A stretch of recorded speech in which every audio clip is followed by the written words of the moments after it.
Hi everyone, I know you are watching this content to accompany your sleep. So before we start, I want to know where you are watching from and what time you are watching. Also, don't forget to like, comment, and subscribe. Let's jump straight into the story.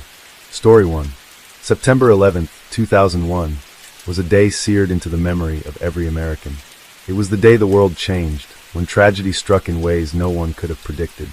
The events that unfolded at Ground Zero are still haunting, and the images of the Twin Towers collapsing are forever etched in the history of the nation. Yet, as the world watched in shock and disbelief, another life was slipping away in the shadows of a city already drowning in grief. This is the story of Lawrence Larry Holmes, a man whose death went largely unnoticed, buried beneath the weight of a national disaster, yet as tragic and senseless as any other. Larry Holmes was 48 years old when he was killed. He was a man with a complicated past, one marked by both triumph and failure, a past he had tried to leave behind. Born and raised in Newark, New Jersey, Larry had known struggle since childhood. He had grown up in one of the toughest neighborhoods in the city, a place where crime was rampant, and opportunity was a luxury few could afford. Larry wasn't a criminal, but he wasn't innocent either. His youth had been marred by minor offenses, petty thefts, and the kind of street-smart hustle that came with trying to survive in a place where survival often meant bending the rules. Despite his past, Larry had always wanted more for himself. He had spent years working in construction, laboring to build something permanent, something that wasn't just another temporary fix. His hands were scarred from years of hard work, but they had also built a reputation. Larry wasn't a master builder, but he was dependable. He showed up every day, and he worked harder than most of the younger guys on the crew. He had his demons, sure, everyone in Newark had their demons, but Larry was a man trying to make a better life. He had a wife, Evelyn, whom he loved deeply, and a son, Devin, who was 15 years old. They were his world, the reason he worked the long hours, the reason he kept pushing forward. Every time he thought about quitting, about giving up on the dream of a better life, he thought about them. They were the ones who kept him grounded, who reminded him that there was something worth fighting for. September 11th, 2001, started out as an ordinary day for Larry. He woke up early, kissed Evelyn goodbye, and promised Devin he'd be home in time for dinner. He had a small project lined up, a residential remodel in Manhattan, and he was looking forward to it. He knew the job was going to be tough, but he relished the challenge. He made his way into the city, like he had done so many times before. There were no signs that today would be any different. The air was crisp, the kind of coolness that signaled the coming of fall, and the streets were full of the usual hustle and bustle. People walking quickly to get to their jobs, the occasional car honking in frustration at the morning traffic. Larry arrived at the job site at around 8:30 a.m., a little earlier than expected. He wasn't the type to show up late, and he wasn't the type to leave early either. He was there to work. He greeted the foreman, Tony, and checked in with the crew. The house they were working on was located in a quiet neighborhood in Brooklyn, an area that had recently been gentrified, and the owners were looking to sell. Larry didn't think much of it, just another job to finish. He was about to get to work when his phone rang. It was Evelyn. She didn't sound alarmed, but her voice had a note of unease. "Larry, turn on the TV. Something's happening in the city." He had no idea what she was talking about. He walked to the small break area where a portable television sat on a shelf, and he flipped it on. The news was already broadcasting footage of the first plane hitting the North Tower of the World Trade Center. Larry watched in disbelief as smoke billowed from the building, the sky above it now a sickly shade of black. "What in the hell?" he muttered under his breath. He could hear Evelyn's voice faintly in the background of the call, but his focus was on the television screen. He didn't know it at the time, but the second plane had already hit the South Tower. The news anchors were scrambling, trying to make sense of what was happening. Terrorists, hijackers, everything seemed surreal, like a nightmare that couldn't possibly be real. He couldn't pull himself away from the screen, his heart racing as the reality of the situation began to sink in. The rest of the crew had gathered around the television, too, the shock of the moment paralyzing them all. They watched as the world they knew started to crumble. But Larry, ever the realist, knew he had to make a decision. The construction site was miles away from the towers, but it didn't matter. The city was under attack. His wife was waiting at home. His son was at school, and he had no idea how this would end. He tried calling Evelyn back, but the lines were down. He tried calling his son, but the lines were jammed. He had no way of knowing if they were safe, if the city was as chaotic as it seemed, or if the destruction was contained to Lower Manhattan. All he could do was wait, just like everyone else. It wasn't long before the first tower fell. Then the second. The sound of it, when the buildings crumbled, was something Larry would never forget. It was like the world itself was collapsing. "Tony, we need to get out of here," Larry said to the foreman, his voice firm. "This job isn't worth dying for." Tony looked at him, unsure. "You're right, Larry, but where are we supposed to go?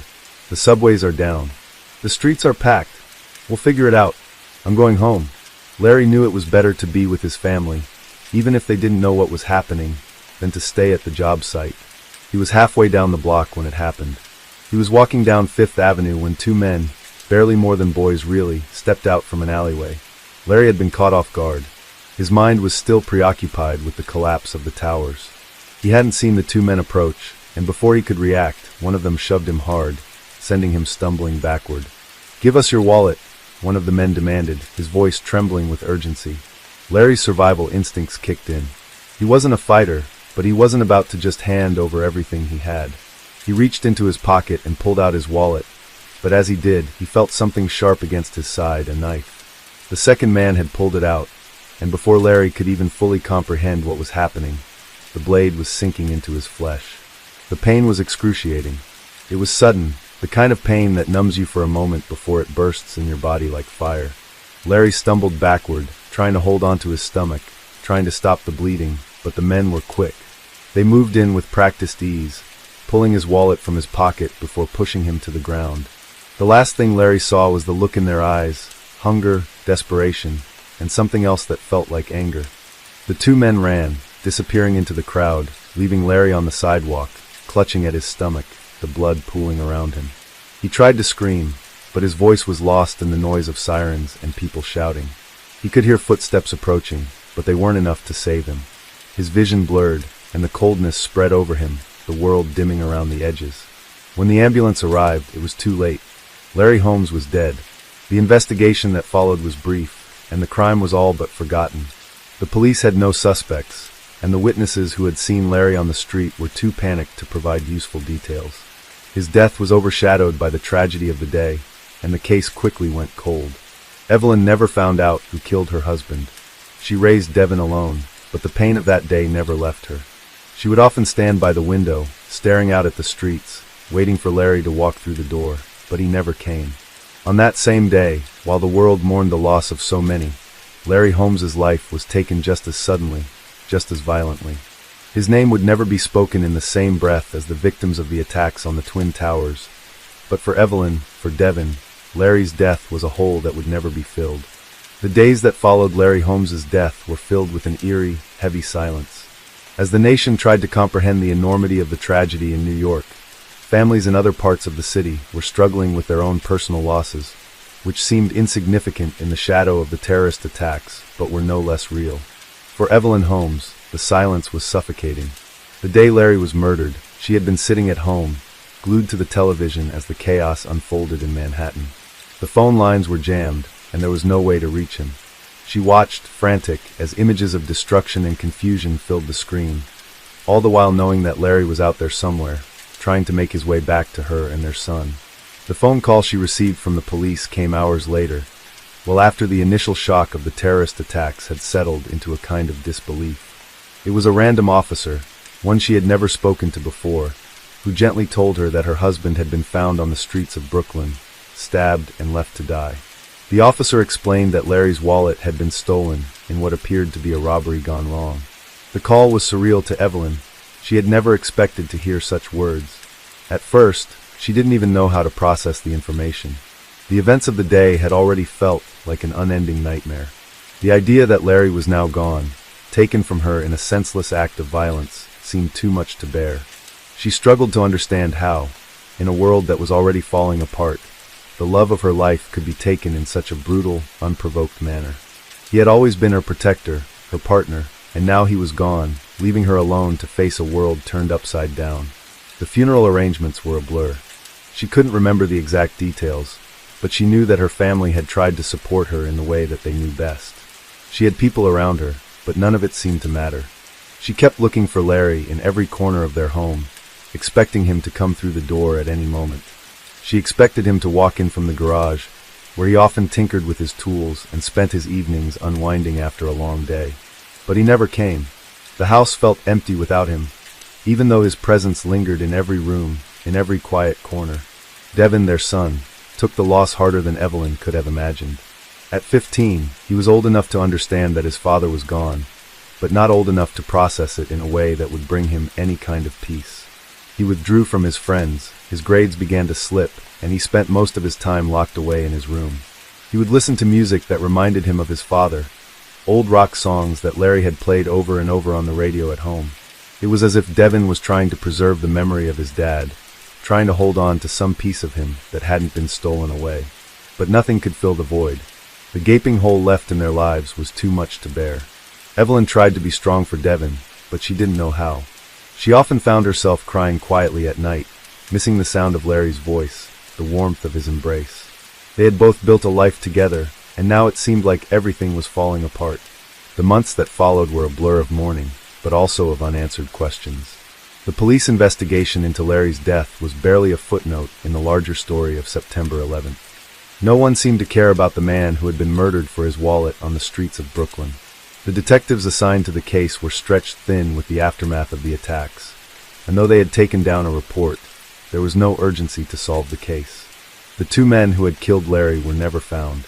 The city was still reeling from the terrorist attacks, and Larry Holmes's murder, though tragic, was just another small casualty in a city that was already drowning in grief. There were no new leads, no witnesses who could provide anything substantial. The people who had seen Larry's final moments were too shaken to remember the details, too caught up in their own survival to notice what had happened. The men who had murdered Larry were long gone, lost in the chaos of the city. The case was filed away, labeled as unsolved, another grim statistic in a city that was too numb to care. For Evelyn, this lack of justice was a wound that never healed. She often wondered if it would have been different if Larry had been murdered on any other day, on any other occasion. If the country had not been in the midst of such an immense tragedy, if the news cycles had not been consumed with the horror of the attacks, perhaps someone would have noticed. Perhaps someone would have cared enough to track down the men who had killed him. But Larry's death, like so many others that day, was buried beneath the weight of the tragedy. There were times when Evelyn would look at her son, Devin, and see the same confusion and sorrow in his eyes that she felt every day. The two of them were bound by their shared grief, yet they couldn't find a way to connect with each other over it. Evelyn had lost her husband, the love of her life, the man who had been her rock. And Devin had lost his father, the man who had taught him how to be strong, how to work hard, and how to live with dignity. They were both grieving, but they were doing it in different ways, and it was tearing them apart. As the years passed, Evelyn tried to rebuild her life, but Larry's death always hung over her like a cloud. She couldn't move forward without feeling the weight of it. She had tried therapy, support groups, and even religion, but nothing seemed to provide the solace she needed. The memory of Larry, the man who had worked so hard to create a better life for his family, was always present in her thoughts. And every time she walked past the spot where he had been murdered, the sense of injustice would surge within her. Devin grew older, and as he did, he found his own way to cope with the loss. He started working odd jobs, trying to save money to go to college, but his relationship with his mother began to strain. He resented her for not understanding his grief. He didn't know how to talk to her about the anger he felt, anger at the world, at the men who had taken his father, and at the fact that no one seemed to care. He became withdrawn, spending more time away from home, more time trying to forget. But the truth was, neither of them could escape the pain. Every anniversary of Larry's death felt like a wound being reopened, and every new year was a reminder that time had continued on without him. The world had moved on from that tragic day in September, but for Evelyn and Devin, September 11th would always be a day of deep personal loss, a day when their world had forever changed, not just because of what happened to the country, but because of what had been taken from them.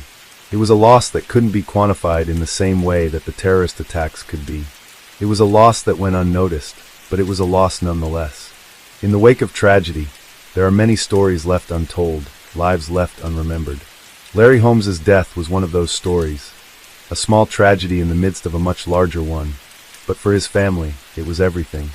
The years that followed Larry Holmes's death were marked by an ongoing, gnawing sense of emptiness for Evelyn and Devin.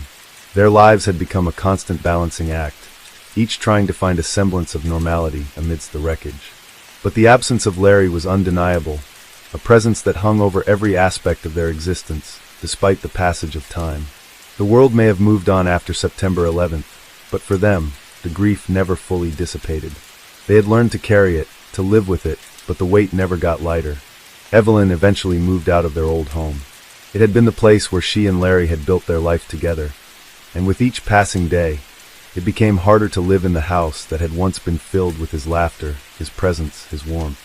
She found a small apartment in a quieter neighborhood, away from the hustle and bustle of the city. But even there, in the quiet, she felt the loss. She would still find herself, at times, waiting for Larry to walk through the door, as if the years had never passed. The world had changed drastically in those years, and yet, for Evelyn, it seemed like nothing had changed at all. Devin, too, had changed. He had grown up, graduated high school, and found work as a mechanic. It wasn't the life he had dreamed of, but it was a life he had built for himself in his own way. He had started to live on his own, renting a small apartment in the city. But the pain of his father's murder was never far from his thoughts. Devin carried the anger with him, even as he tried to build a future without the man who had been his role model. His relationship with his mother remained distant, as though they were two strangers living in the same space, bound by blood but disconnected by grief. As the years went by, the question of Larry's murder began to fade into the background. The police had never followed up, the case remained cold, and there was no new information. The murder of a man in the midst of a city still reeling from the largest act of terror the world had ever seen was quickly forgotten. There were no memorials for Larry Holmes, no candlelight vigils held in his memory. The injustice of his death was lost in the larger narrative of the country's collective trauma. His murder just one of the many tragedies that went unnoticed. Yet Evelyn never stopped searching for answers. There were days when she would go to the Brooklyn precinct, asking if there had been any developments, though she knew deep down that there never would be. She would sit in the waiting room, looking at the faded pictures on the walls of the police station, hoping for some breakthrough that would bring justice for Larry. But nothing came. The detectives, overwhelmed by the magnitude of the attacks and the aftermath, had long since moved on to more pressing cases. Larry's murder was a footnote in a much larger story, a story in which his death, though tragic, was dwarfed by the scale of what had happened that day. It wasn't until years later, when Evelyn was preparing to sell her apartment, that she stumbled upon something that reignited her determination. She was going through old boxes in the attic, sorting through things that had belonged to Larry, things she had never been able to part with. She found old photos of him, pictures of their wedding day, family vacations, and their son's childhood. But among the memories, tucked at the bottom of a shoebox, was something that stopped her in her tracks. It was a police report, an old report from the day of Larry's murder. At first, Evelyn thought she had seen it before, but as she scanned the document, she realized there was a detail she had never noticed: the name of a witness who had been at the scene of the crime. The witness's statement was vague, but it was something. It was a name, a potential lead. The report described a young woman who had seen two men run from the alley where Larry had been attacked. She hadn't been able to give a full description of the men, but she had noted a distinct feature about one of them. She had seen a tattoo on his arm, something that had stood out to her. Evelyn's heart raced as she reread the report. It was the first clue in years, the first indication that there might be someone out there who knew what had happened to Larry. She immediately contacted the detective's office, hoping against hope that someone would remember the case. The officer who took her call was kind but hesitant. The detective who had been assigned to the case had long since retired, and the file had been closed for years. However, he agreed to look into it, to see if there were any further leads. Weeks passed, and Evelyn found herself holding her breath, waiting for any news. The investigation had long since been abandoned, and the trail had grown cold, but the small sliver of hope that had emerged was enough to reignite the fire inside her. She couldn't shake the feeling that her husband's killer was still out there, living a life without consequence, while she and Devin were left to suffer in silence. The thought that someone had seen something, that someone might know who had taken Larry from them, kept her awake at night. Finally, the call came. The detective had found the witness. She was living in a small town in upstate New York, and though she had moved on with her life, she remembered the night Larry had been attacked. She was able to provide a more detailed description of the tattoo, something that matched the description of a known gang member in the area. It was a breakthrough, but it was also just the beginning. Evelyn and the detective worked together over the course of several months, piecing together a case that had long been forgotten. They discovered that one of the men who had killed Larry had been part of a small-time gang, involved in petty robberies and street-level crimes. The lead eventually led them to a suspect, a man named Marcus "Slick" Carter, who had a long history of violence. He was arrested and charged with Larry's murder, though it was difficult to gather concrete evidence. It was a slow, painstaking process, but after years of silence, the case was finally reopened. When Evelyn stood in the courtroom, watching as Marcus Carter was sentenced for the murder of her husband, she felt a sense of closure that she hadn't known was possible. The years of waiting, the sleepless nights, the questions that had lingered in her mind, they were all finally answered. Larry's death, while still a tragedy, no longer felt like an unsolved mystery. It was a victory, small as it was, and it gave Evelyn the peace she had long been seeking. But even with the killer behind bars, the damage was done. The pain of losing Larry, the pain of watching her son grow up without his father, would never go away. Evelyn would never be able to reclaim the life they had lost. But in that moment, as she watched Marcus Carter led away in handcuffs, she knew that Larry had been given the justice he deserved, even if it had taken years to find it. It was a bittersweet victory, but it was the one thing she could hold on to. Larry Holmes may have been one of many victims in a world filled with tragedy, but for Evelyn and Devin, his death would never be just another footnote in history. His memory, his legacy, would live on through them, as they continued to live with the pain of that fateful day and the years that followed. Story 2. On the morning of September 11th, 2001, just hours before the horrific attacks that would forever change the course of history, a seemingly unrelated and equally tragic crime was unfolding in the heart of Philadelphia, Pennsylvania. While the world focused on the devastation in New York, Washington, D.C., and Pennsylvania, a dark story of betrayal, greed, and murder was slowly unfolding under the cover of ordinary life. This was the day that the life of 38-year-old David Martinez came to a tragic and untimely end. David was a well-known figure in Philadelphia's small, tight-knit Spanish-speaking community. Born and raised in the city, he was known for his charm, his generous heart, and his ambition to make a better life for his family.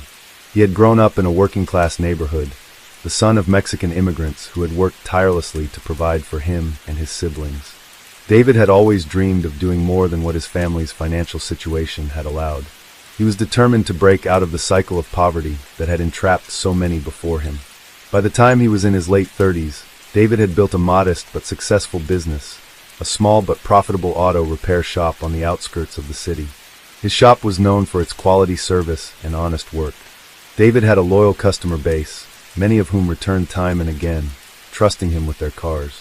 He was a man who believed in hard work, and he had managed to grow his business from the ground up. However, with his growing success came new pressures, financial strain, personal ambitions, and ultimately an entanglement in a web of criminal activities he had never anticipated.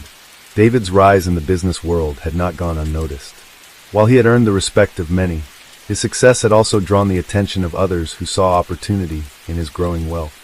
Among them was a man named Jorge Rivera, a former associate from David's youth who had fallen on hard times. Jorge had once been close to David, growing up together in the same neighborhood, sharing similar struggles. However, their paths had diverged after high school.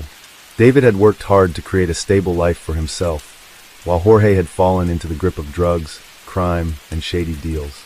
Jorge had approached David several times in the past with business propositions, ideas that were less than legal and far more dangerous. David, who had always prided himself on staying clean and making his business legitimate, had repeatedly turned Jorge down. Yet, Jorge, desperate and seeing David's success as a sign of his own missed opportunities, would not give up. As time went on, he began to grow resentful, convinced that David had betrayed their shared past by choosing a cleaner, more lawful life. It was this resentment, fueled by greed and jealousy, that would ultimately lead to David's death. On the morning of September 11th, Jorge made a final, desperate attempt to get David to collaborate in a high-risk car theft operation. Jorge promised David that the scheme would make them both rich, but David, already weary of Jorge's increasingly erratic behavior, once again refused. He told Jorge that he was not interested in any illegal activities, that he had worked too hard to risk everything he had built for a quick and dangerous payout. Jorge, however, was not prepared to accept rejection. He could not bear the thought of David walking away from him, of David continuing to thrive while he struggled to survive. In a fit of rage and betrayal, Jorge decided that if he couldn't have David as an ally, he would make him pay for his perceived arrogance. He planned to take everything from David, his business, his life, and his dreams. Around 10:30 a.m., while the nation's attention was still largely focused on the early reports of the attack on the World Trade Center, Jorge arrived at David's auto repair shop, armed with a handgun. He had decided to confront David one last time, to demand that David join him in his criminal enterprise. When David refused, Jorge's anger boiled over, and the situation escalated quickly. The two men argued fiercely in the garage, their voices rising over the noise of the engines and the hum of the garage's fluorescent lights. Jorge accused David of abandoning their past, of becoming too good for him and his friends. David tried to reason with him, telling him that he was only trying to make an honest living and that Jorge should do the same. But Jorge's jealousy and bitterness consumed him. As the argument became more heated, he drew the gun from his jacket and fired 2 shots, one in David's chest and the other in his abdomen. David collapsed instantly, his body crumpling to the cold concrete floor of the garage. Jorge stood over him for a moment, looking down at the man who had once been his close friend. The reality of what he had just done began to sink in. David's life was over, and Jorge had sealed his own fate. But instead of calling for help or surrendering to the authorities, Jorge ran. He fled the scene, leaving David to die alone in the quiet of his shop. It wasn't until later in the day, when David's employees arrived at the garage to start their shifts, that they discovered the crime. By then, the news of the terrorist attacks in New York had already begun to dominate the airwaves, and it wasn't until the local news reports mentioned a shooting in the city that people began to connect the dots. The police were quick to respond to the scene, but the case quickly became complicated. While the evidence was clear, David had been shot, and it was apparent that there was no sign of forced entry or robbery. There were no immediate witnesses to the crime. The shop was located in a relatively quiet area, and the few people who had been nearby had not heard the shots. The investigation took several days to get underway, as the authorities were focused on the national security crisis unfolding in the wake of the attacks. It wasn't until a few weeks later, when Jorge was apprehended during a routine traffic stop in a neighboring city, that the details of the crime began to come to light. At first, Jorge denied any involvement in the shooting, but as the evidence mounted, he eventually confessed to killing David in a fit of rage after his repeated offers were rejected. He told the police that he had been desperate for money, and that David's refusal to join him in his criminal enterprise had pushed him over the edge. Jorge was charged with first-degree murder and armed robbery, as police discovered that he had also stolen several valuable items from the garage in the chaos following the shooting. The trial that followed was a somber affair, filled with emotional testimonies from David's family and friends, who spoke about the kind, hard-working man he had been. His death, though overshadowed by the events of 9/11, was no less tragic. The city of Philadelphia mourned the loss of a man who had worked hard to make a better life for his family, only to have it cut short by the betrayal of a man who had once been his friend. The case remained open for years after the trial, as authorities continued to investigate the motivations behind the crime and the connections between Jorge and other criminal elements in the city. But for David's family, there would never be true closure. His death, just hours before the nation was struck by the worst terrorist attack in history, became another personal tragedy, lost amid the chaos of a world forever changed. David's death remained an unspoken grief within his family for many years, compounded by the overwhelming events of September 11th. For his mother, Rosa, the pain of losing her son was both public and private, overshadowed by the tragedy of that day. Yet, she could not escape the searing image of David's lifeless body lying on the garage floor, a moment that continued to haunt her despite the years that passed. In her quiet moments of mourning, she would still see David's face in her dreams, the proud, determined young man who had promised her he would make something of himself. The loss was also deeply felt by David's younger sister, Isabella. She had been David's closest confidant, the person he had turned to for advice when he felt unsure. Together, they had navigated the tough years of their youth in Philadelphia, with their shared experiences of struggle and hope. Isabella had watched David grow from a young boy with big dreams into a responsible businessman. But his death was the moment that shattered her, and the long process of healing was never fully realized. She remained angry at Jorge, angry at the senselessness of it all, and perhaps most tragically, angry at herself for not being able to stop him from making the decision that led to his death. David's son, Alex, was only 5 years old when his father was murdered. Raised by his mother and his grandparents, Alex never had the chance to truly know his father. As he grew older, he would ask questions, trying to piece together the fragments of David's life that remained. But the answers always felt incomplete. His mother, Rosa, would tell him stories about his father's hard-working nature and his dreams of giving their family a better life. Yet, for Alex, the loss was an abstract concept, something he couldn't fully grasp. As a teenager, Alex began to express a growing resentment toward the absence of his father. He had been told that David had been a great man, a man who worked hard to give his family everything they needed. But as Alex reached adolescence, he began to wonder why that greatness had not translated into a long life. Why had someone like David been taken so suddenly? He couldn't understand why someone would take away a man who had never hurt anyone, a man who had simply wanted to provide for his family. Rosa, in her grief, did her best to shield Alex from the details of the murder, but the questions kept coming. She wanted to protect him from the harsh reality of his father's death, the murder that had forever changed their family, but she couldn't. She had lived with the pain for so long, trying to rebuild a life that was so violently interrupted.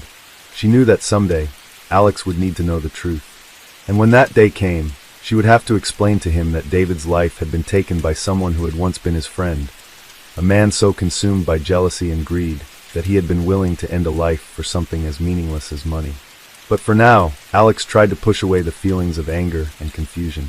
He focused on school, on his friends, on the world outside his home. He had a promising future ahead of him, one that David had dreamed of for him.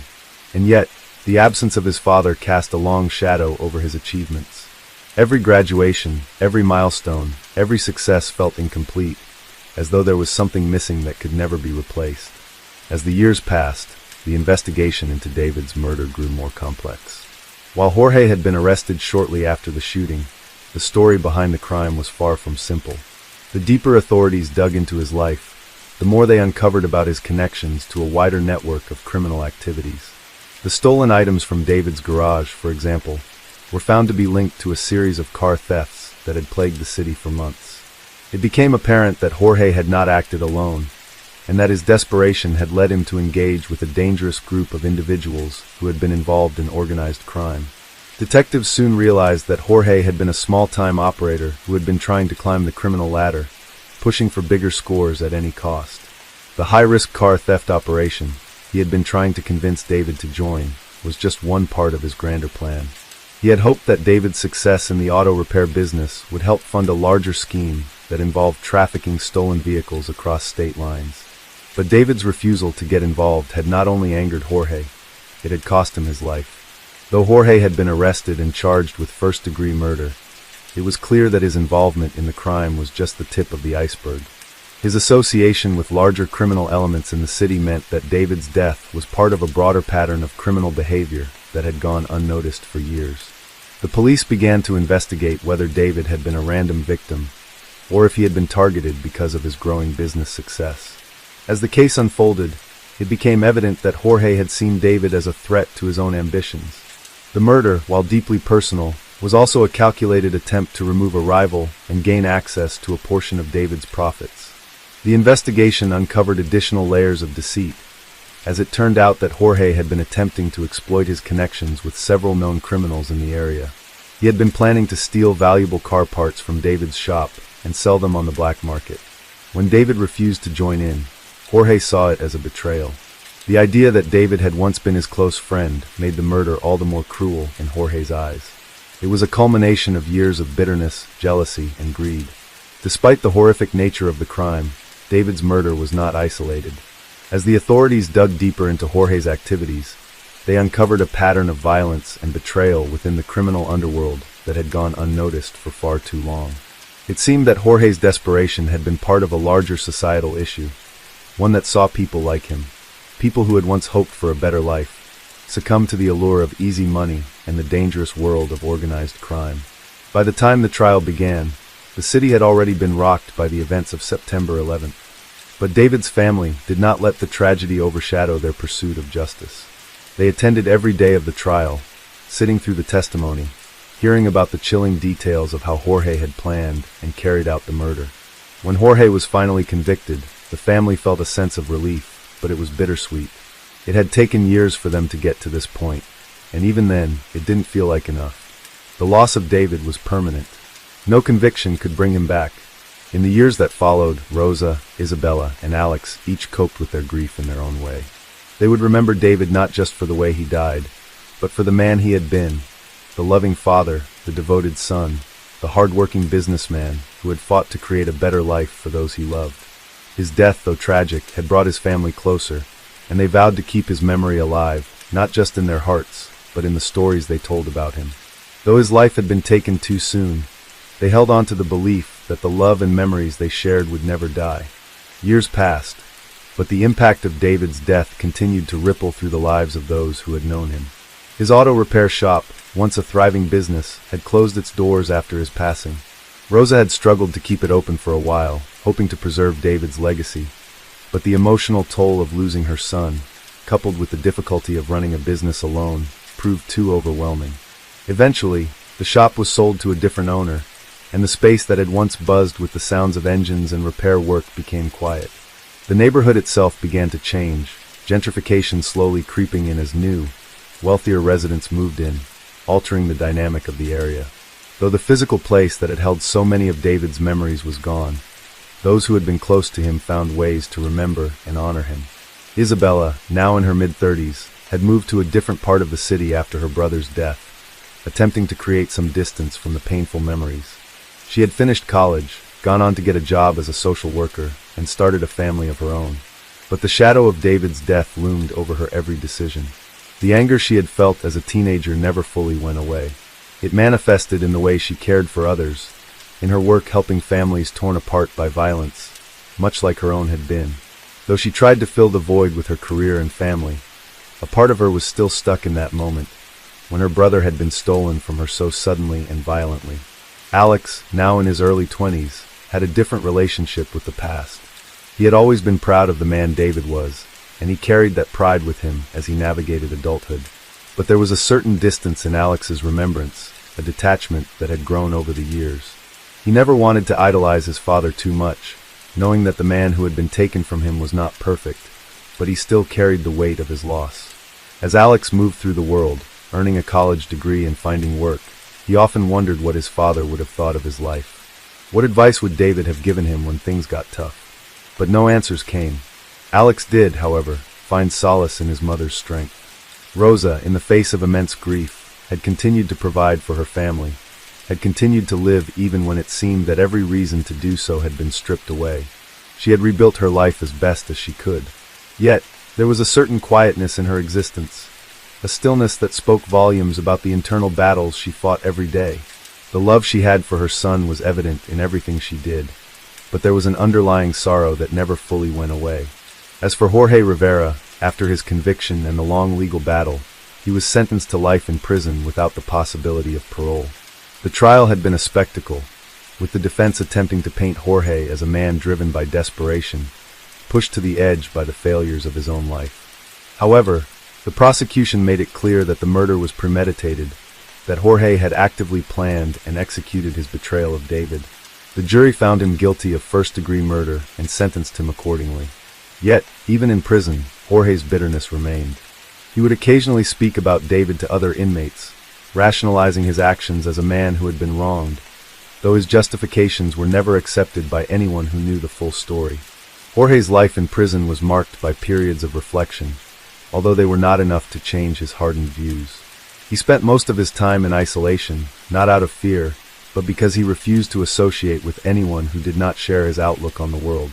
His resentment toward David never fully dissipated, though he would rarely speak about his victim in the years following the murder. For Jorge, it was easier to hold on to the narrative of a man who had been taken advantage of, who had been forced into a corner.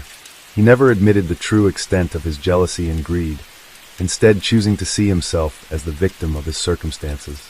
But deep down, he knew that his actions had not only destroyed David's life, but had also ruined his own. In the broader community, David's death became one of the many stories of senseless violence that plagued Philadelphia at the time. However, the murder had a lasting effect on the local Spanish-speaking community, many of whom had known David personally. In the wake of his death, there were numerous conversations about the dangers of temptation, of the ease with which people could become ensnared by crime when faced with the opportunity for easy money. David had been the embodiment of what many immigrants aspired to be. A success story, someone who had worked hard to achieve his goals, and had done so by playing by the rules. His murder was a painful reminder that even those who followed the straight and narrow could fall victim to the darkness that lurked around them. David's story was not just one of tragedy, but also one of resilience. While his death had left a permanent scar on his family, it had also left a legacy that could not be erased. Rosa, Isabella, and Alex all carried pieces of David with them in the way they lived their lives. They honored him in the small things, the way they treated others, the way they approached their work, and in the way they held on to the values that David had instilled in them. Rosa often spoke of David's love for life, his passion for helping others, and his dreams of giving his family a better future. It was this memory of him that she held on to, even as the years passed, even as the world around her changed. As the months turned into years, Philadelphia itself began to transform as well. The scars of the city's violent past slowly began to fade, and new opportunities emerged. But for those who had known David, the pain of his loss would always be a part of their story. His life, though short, had left a mark on the world that could never be erased. And so, in the quiet corners of Philadelphia, in the memories of those who still remembered David Martinez, his legacy lived on. The man who had once dreamed of success and family, who had worked tirelessly to achieve both, would never be forgotten. His life may have been cut short by an act of senseless violence, but his spirit, his dedication to his loved ones, would remain in the hearts of those who knew him, a testament to the fact that even in the face of tragedy, love and memory could endure. Story 3. On the morning of September 11th, 2001, while the world was about to be thrown into chaos, a different kind of tragedy was unfolding in a quiet neighborhood in Chicago. The body of Michael Dunn, a well-known real estate broker, was discovered in his luxury townhouse, a place that had once been a symbol of success and accomplishment. The house, which stood proudly in the heart of the city's affluent district, was now a scene of horror. Michael's wife, Claire, had found him early in the morning when she returned from her jog, her heart pounding as she opened the door to their bedroom. Michael lay motionless, a single bullet wound in his chest. The police were called immediately, and the investigation began to unfold in a manner that would soon prove to be much more complicated than anyone had initially imagined. Michael had been a man of many connections, well respected in the real estate world, with ties to business magnates and influential figures across the city. His wealth had grown rapidly over the years, and with it, his ambitions. He had recently expanded his business into high-end commercial properties, and rumors swirled that he had secured several lucrative deals that would propel him into the elite ranks of Chicago's real estate moguls. However, Michael's success had not come without its complications. Those closest to him knew that he had been a man of contradictions. On one hand, he was a loving husband to Claire, doting father to their 2 young children, and a philanthropist who contributed generously to various charities. On the other hand, Michael had a reputation for being ruthless in business, willing to do whatever it took to close a deal. This duality had earned him both admiration and resentment. As the investigation into his murder progressed, the police quickly realized that Michael's business dealings had attracted numerous enemies. But who would go so far as to murder him? Detective James O'Connor was assigned to the case. O'Connor, a seasoned detective in his early 40s, had seen his fair share of brutal crimes, but something about Michael's death left him uneasy. He couldn't shake the feeling that there was more to the story than met the eye. He began by speaking to Claire, who was devastated by the loss of her husband. She seemed distraught, but also composed, as if she had expected something like this to happen. "I don't know who would do this to him," Claire said, her voice breaking. "He was a good man, a loving husband, a great father. We had everything, or so I thought." Claire's statement was full of emotion, yet O'Connor couldn't ignore the subtle hints of something darker beneath the surface. There was a tension in her voice, a hesitance when she spoke about her husband's business. O'Connor's instincts told him to dig deeper into Michael's professional life. His hunch was right. The more he uncovered, the more Michael's success seemed to have come at a high cost. It didn't take long for O'Connor to learn that Michael had been involved in a bitter dispute with his business partner, Robert Sloan. Sloan was a former college friend of Michael's and had helped him build his real estate empire. However, in recent months, their relationship had soured. Sources close to the 2 men revealed that they had been fighting over a multi-million-dollar deal involving the purchase of a downtown skyscraper.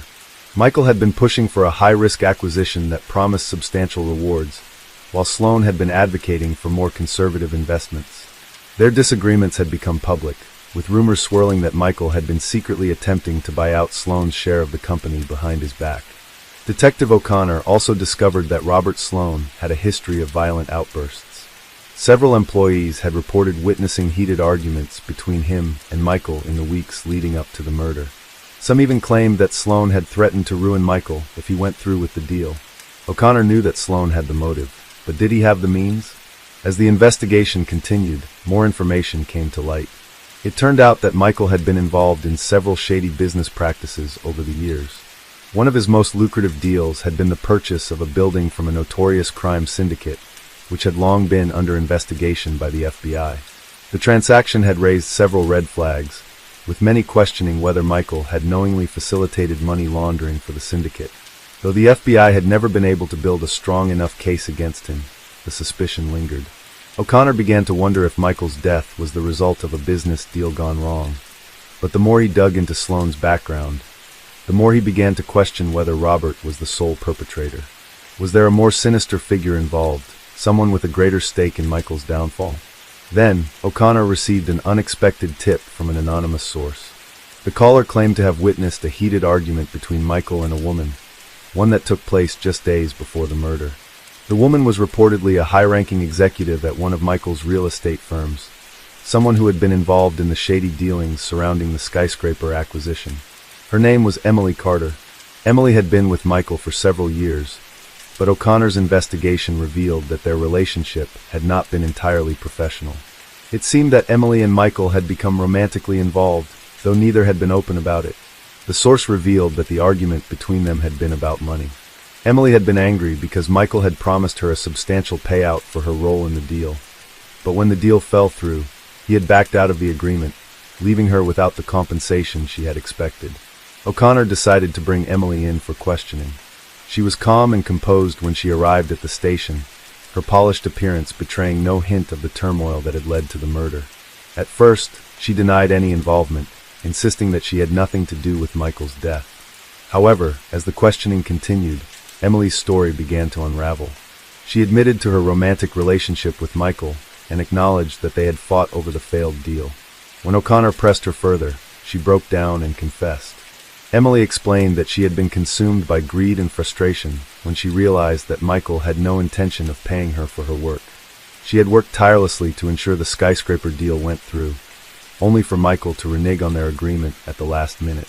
Emily claimed that she had confronted him in a fit of rage, but she denied that she had intended to kill him. It was Robert Sloan, she said, who had pushed her into taking the final step. According to Emily, Sloan had found out about her dispute with Michael and had offered to help her exact revenge.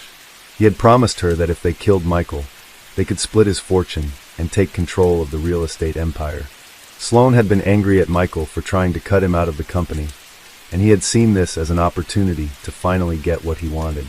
Emily claimed that she and Sloan had planned the murder together, with Emily luring Michael to his townhouse under the pretense of discussing business. Once inside, Sloan had shot him, and they had staged the scene to make it look like a robbery gone wrong. The confession was chilling.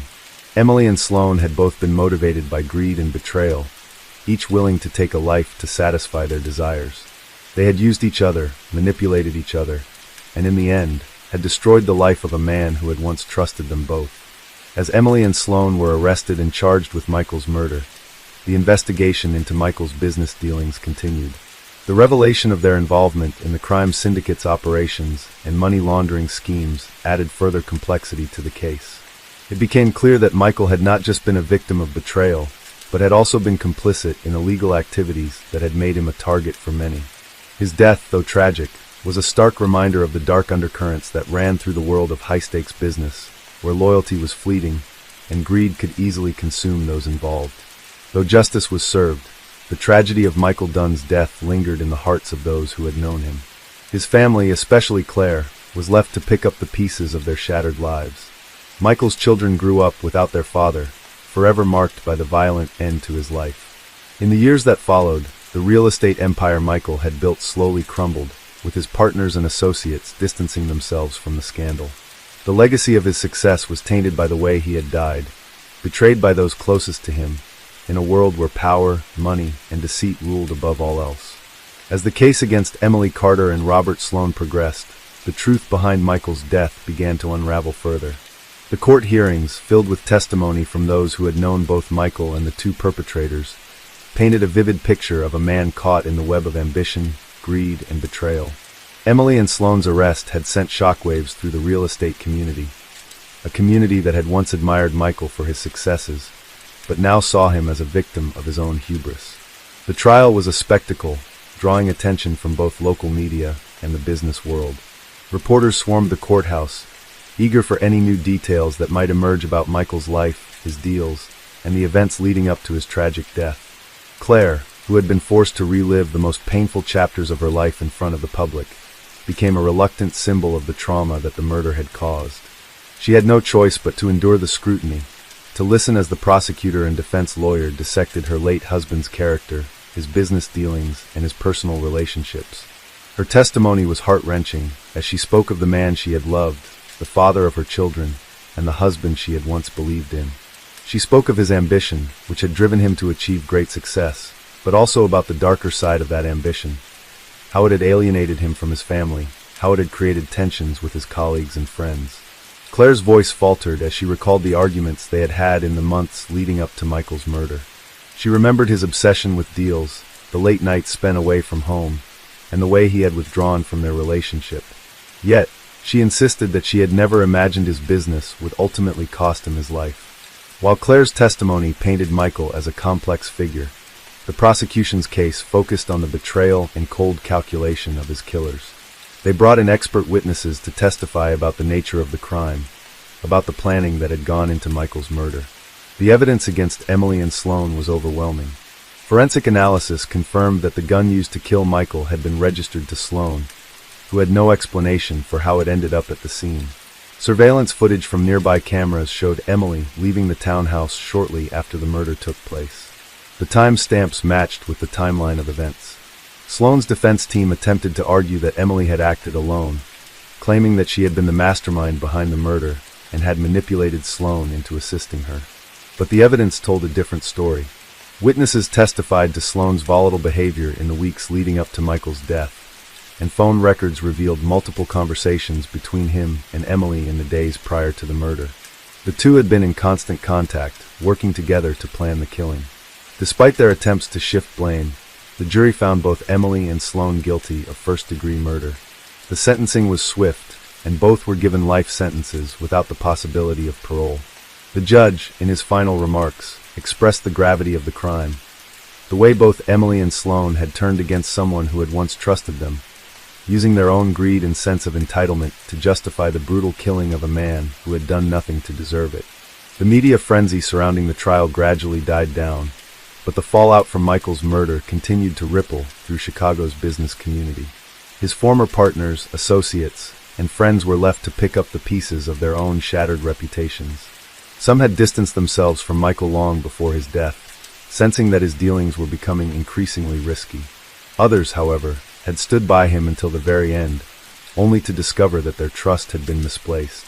One of the most significant consequences of the trial was the scrutiny it placed on the high-stakes world of real estate. The case brought to light the dark side of the industry, deals made in secrecy, alliances built on self-interest, and a cutthroat environment where people were willing to betray one another for the sake of wealth and power. Michael Dunn, once hailed as a successful entrepreneur, had become a symbol of the dangers of ambition unchecked, of how the pursuit of success could easily become a trap. For Claire, the aftermath of the trial was almost as painful as the murder itself. In the years that followed, she struggled to rebuild her life. She remained in the townhouse, though it had lost the warmth and sense of security it once held. It had become a mausoleum of sorts, a constant reminder of the man she had loved and the brutal way in which he had been taken from her. Claire tried to move on, focusing on raising her children and keeping Michael's memory alive, but the scars of his death never truly healed. Their children, Alex and Sophie, grew up in a world forever altered by their father's murder. Alex, who had been only 9 years old at the time of the murder, found it difficult to reconcile the man he had known with the man who had been involved in such a violent crime. He had been too young to understand the complexities of his father's business, but as he grew older, he began to learn about the deals and the secrets that had surrounded Michael's life. Sophie, younger than Alex, struggled with the loss in her own way. She had few memories of her father, but the pain of his absence weighed heavily on her as she navigated her adolescence. In time, Claire moved out of the townhouse, unable to bear the weight of the memories it held. She sold the property and moved to a smaller home, far away from the life she had once shared with Michael. The business she had once been a part of also collapsed after his death, as the scandals surrounding his murder and the questions about his illegal dealings became too much for anyone to ignore. Many of Michael's former clients and partners distanced themselves from the fallout, leaving the empire he had worked so hard to build in ruins. In the years following the trial, both Emily and Sloane adjusted to life in prison. Emily, despite her role in the murder, became known among the other inmates for her intelligence and charisma. She quickly established herself as someone to be reckoned with, though her sense of guilt seemed to grow heavier with each passing year. Sloane, on the other hand, struggled with his time behind bars. He had never fully accepted his role in the murder and often tried to justify his actions, though his attempts to explain himself were met with scorn by other inmates.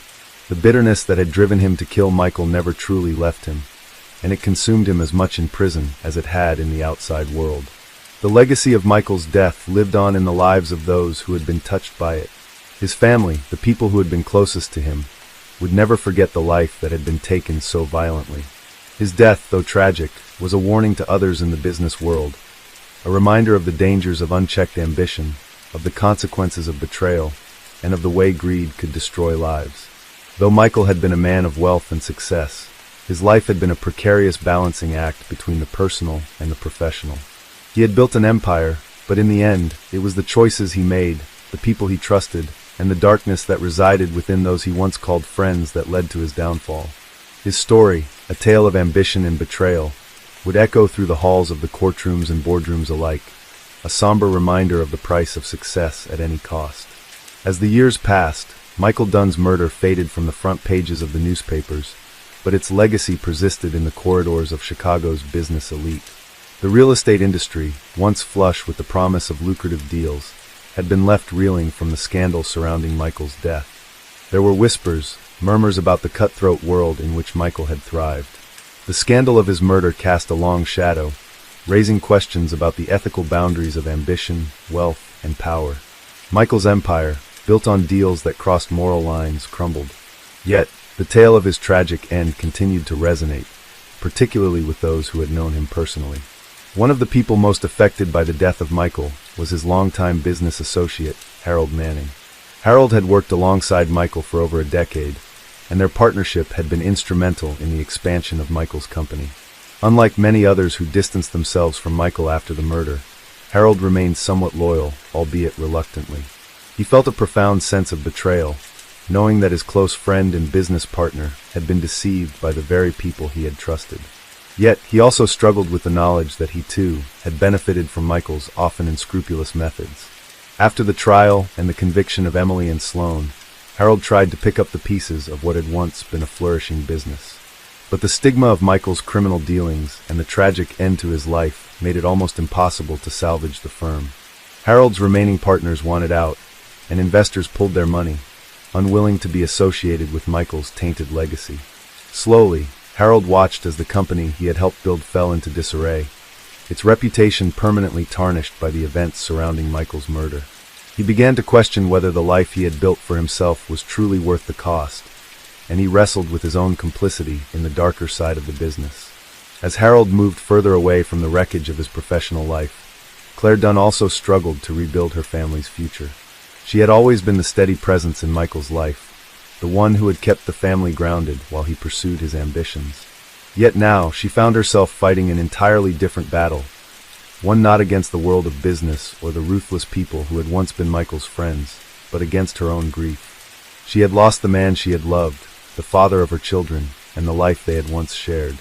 The financial fallout from Michael's death had left her in a precarious situation, with the children's future uncertain and their college savings evaporating in the aftermath of the public scandal.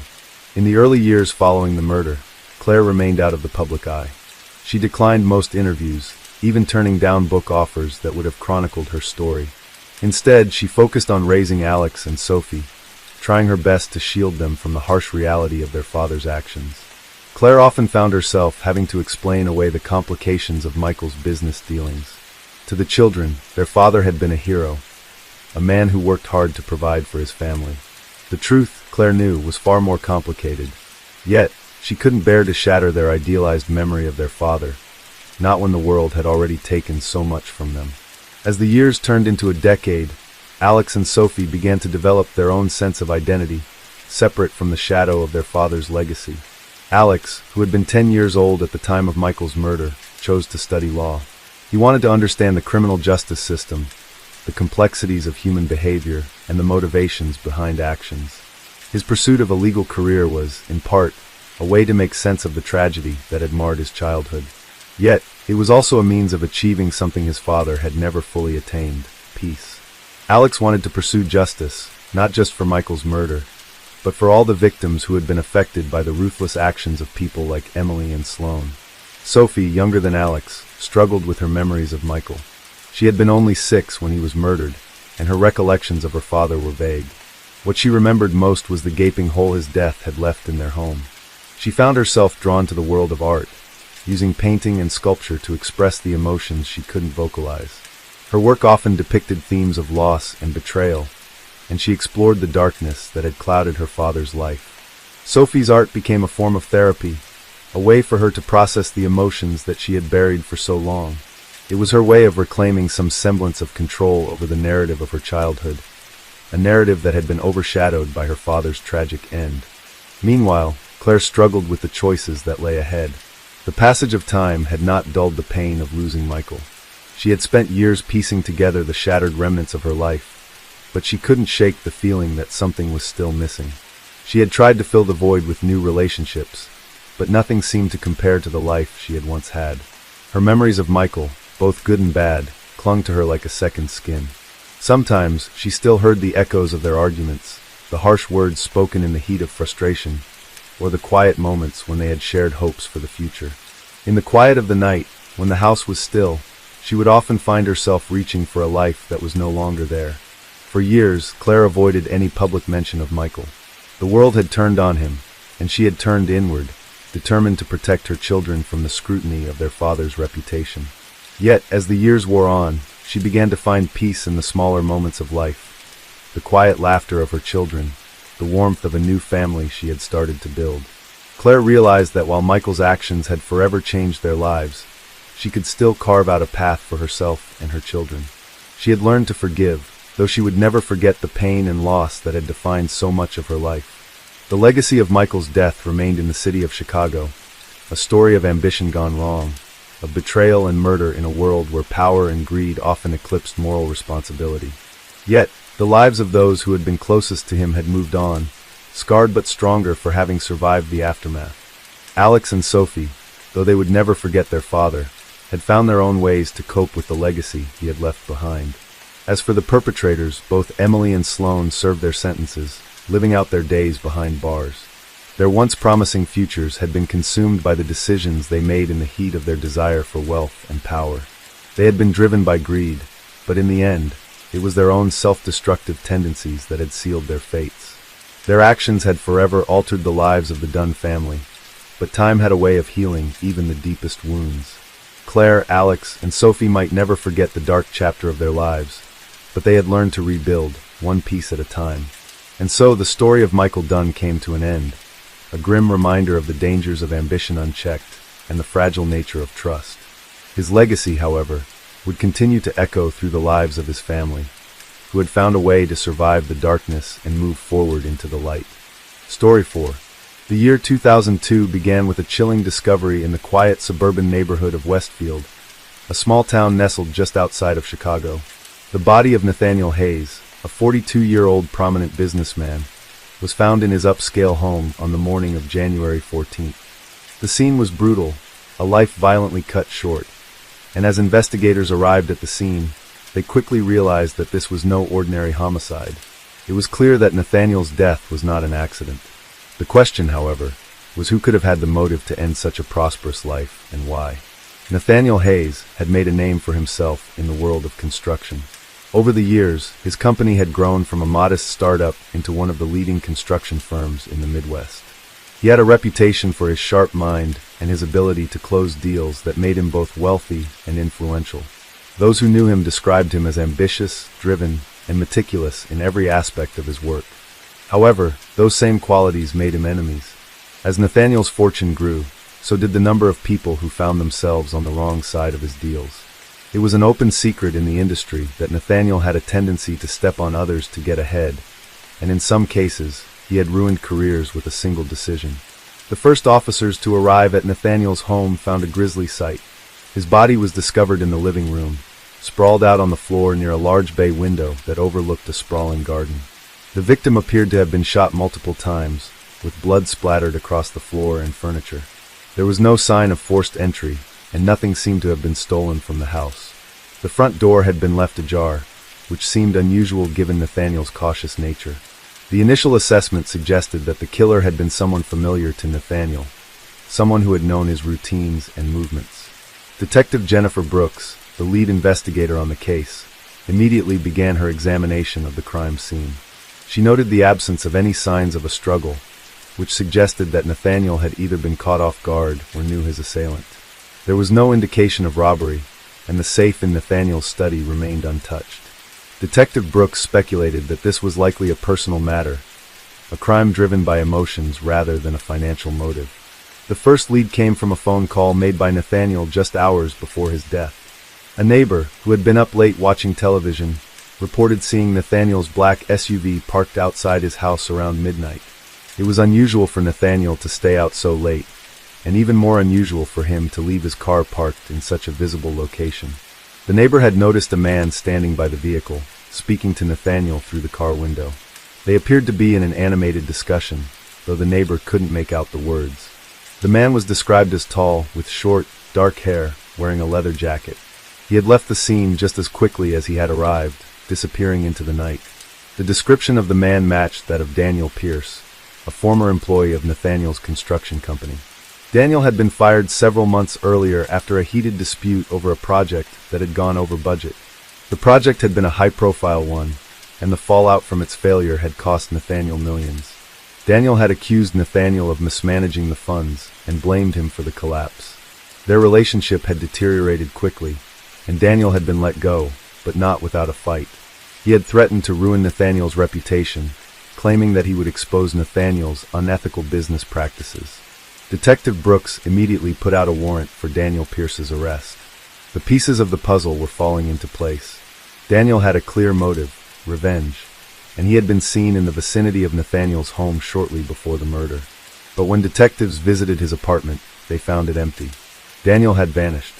As the search for Daniel continued, the investigation turned up more disturbing details about Nathaniel's personal life. Interviews with those close to him revealed that, while he had built an empire, he had done so at the expense of his relationships. He had few true friends, and was known for his cutthroat tactics in both business and personal matters.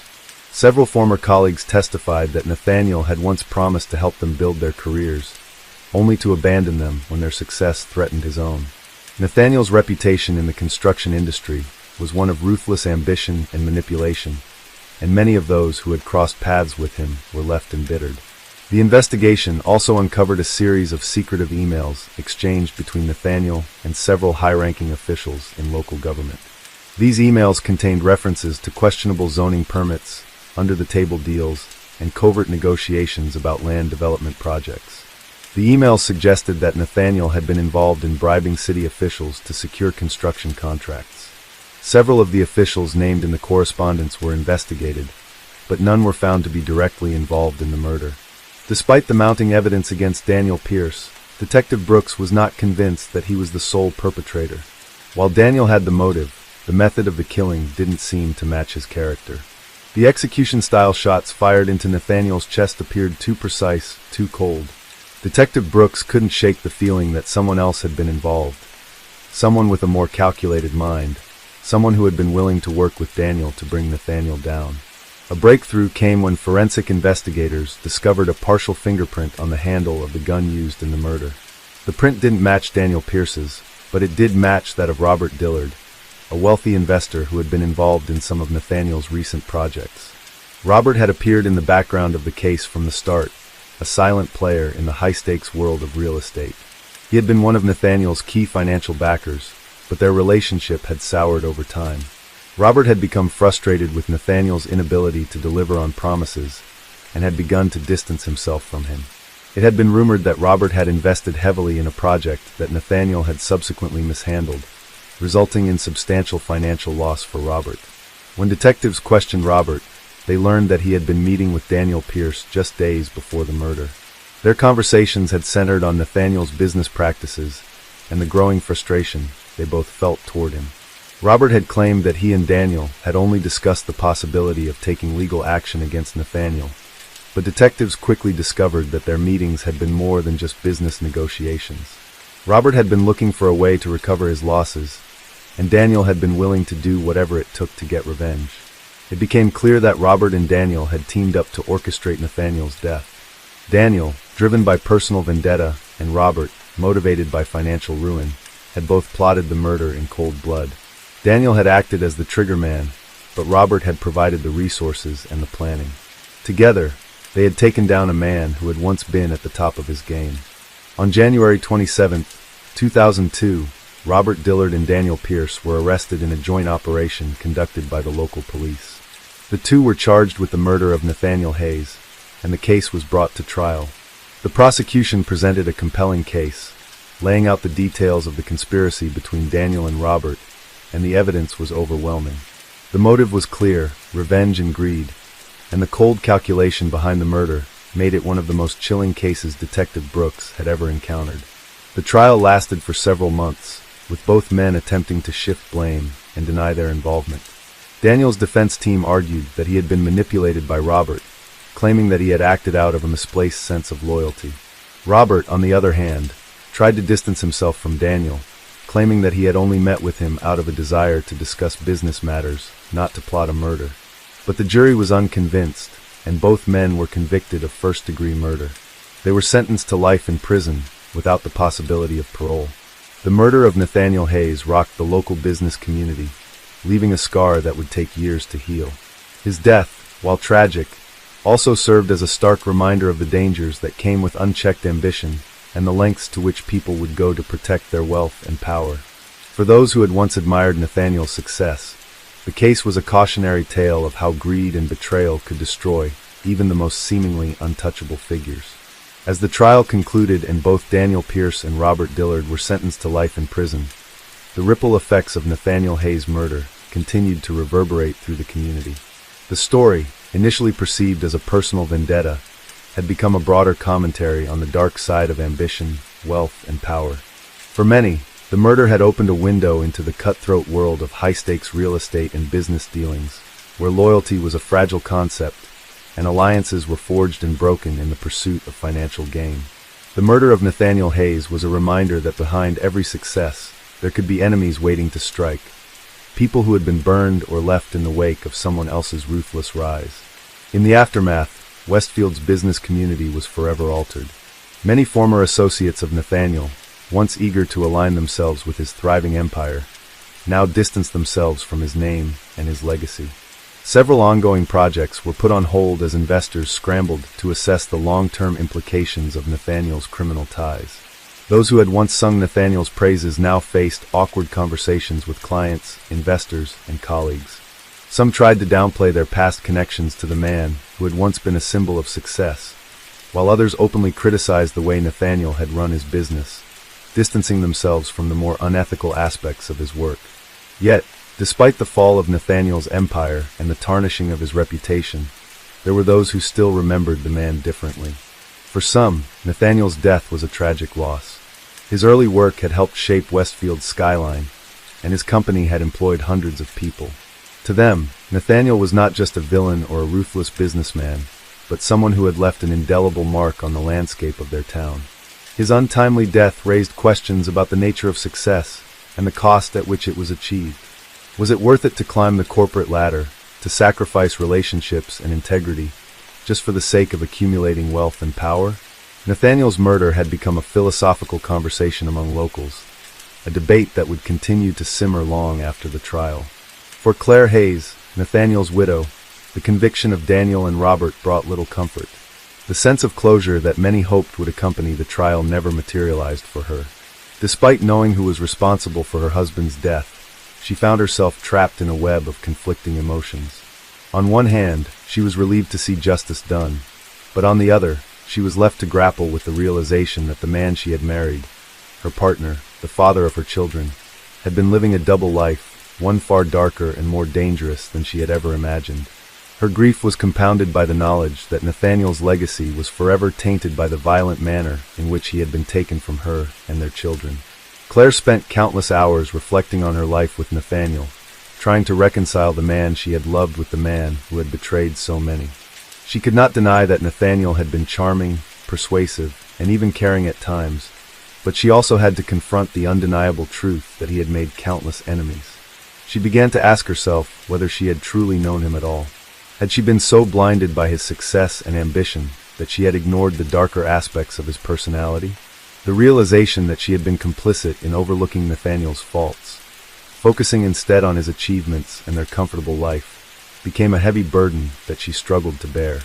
Her children, Alex and Sophie, too, were left to pick up the pieces of their shattered world. Alex, who had been 18 at the time of his father's murder, found himself forced to take on the role of protector for his younger sister. The emotional weight of his father's death was difficult for him to comprehend, especially with the knowledge that his father's actions had led to his own demise. The murder had robbed him of the chance to have a meaningful relationship with Nathaniel, and Alex's feelings of anger and resentment began to bubble to the surface. He resented the fact that his family had been dragged into the media circus surrounding the trial, with reporters camping outside their home and incessantly asking for comments. Despite his best efforts to remain composed, Alex often found himself lost in his thoughts, grappling with the duality of his emotions, the love for the father he had known, and the hatred for the man who had destroyed his family's future. Sophie, on the other hand, struggled in silence. At only 14 years old, she had been too young to fully grasp the complexities of her father's actions, yet she was old enough to feel the emotional strain that his murder had placed on their family. Sophie often retreated into her art, spending hours drawing and painting her feelings. Her work became more abstract and intense as the months wore on, reflecting the chaos and confusion she felt inside. She had loved her father, despite his flaws, but the revelation of his betrayal and the consequences of his actions left her heartbroken.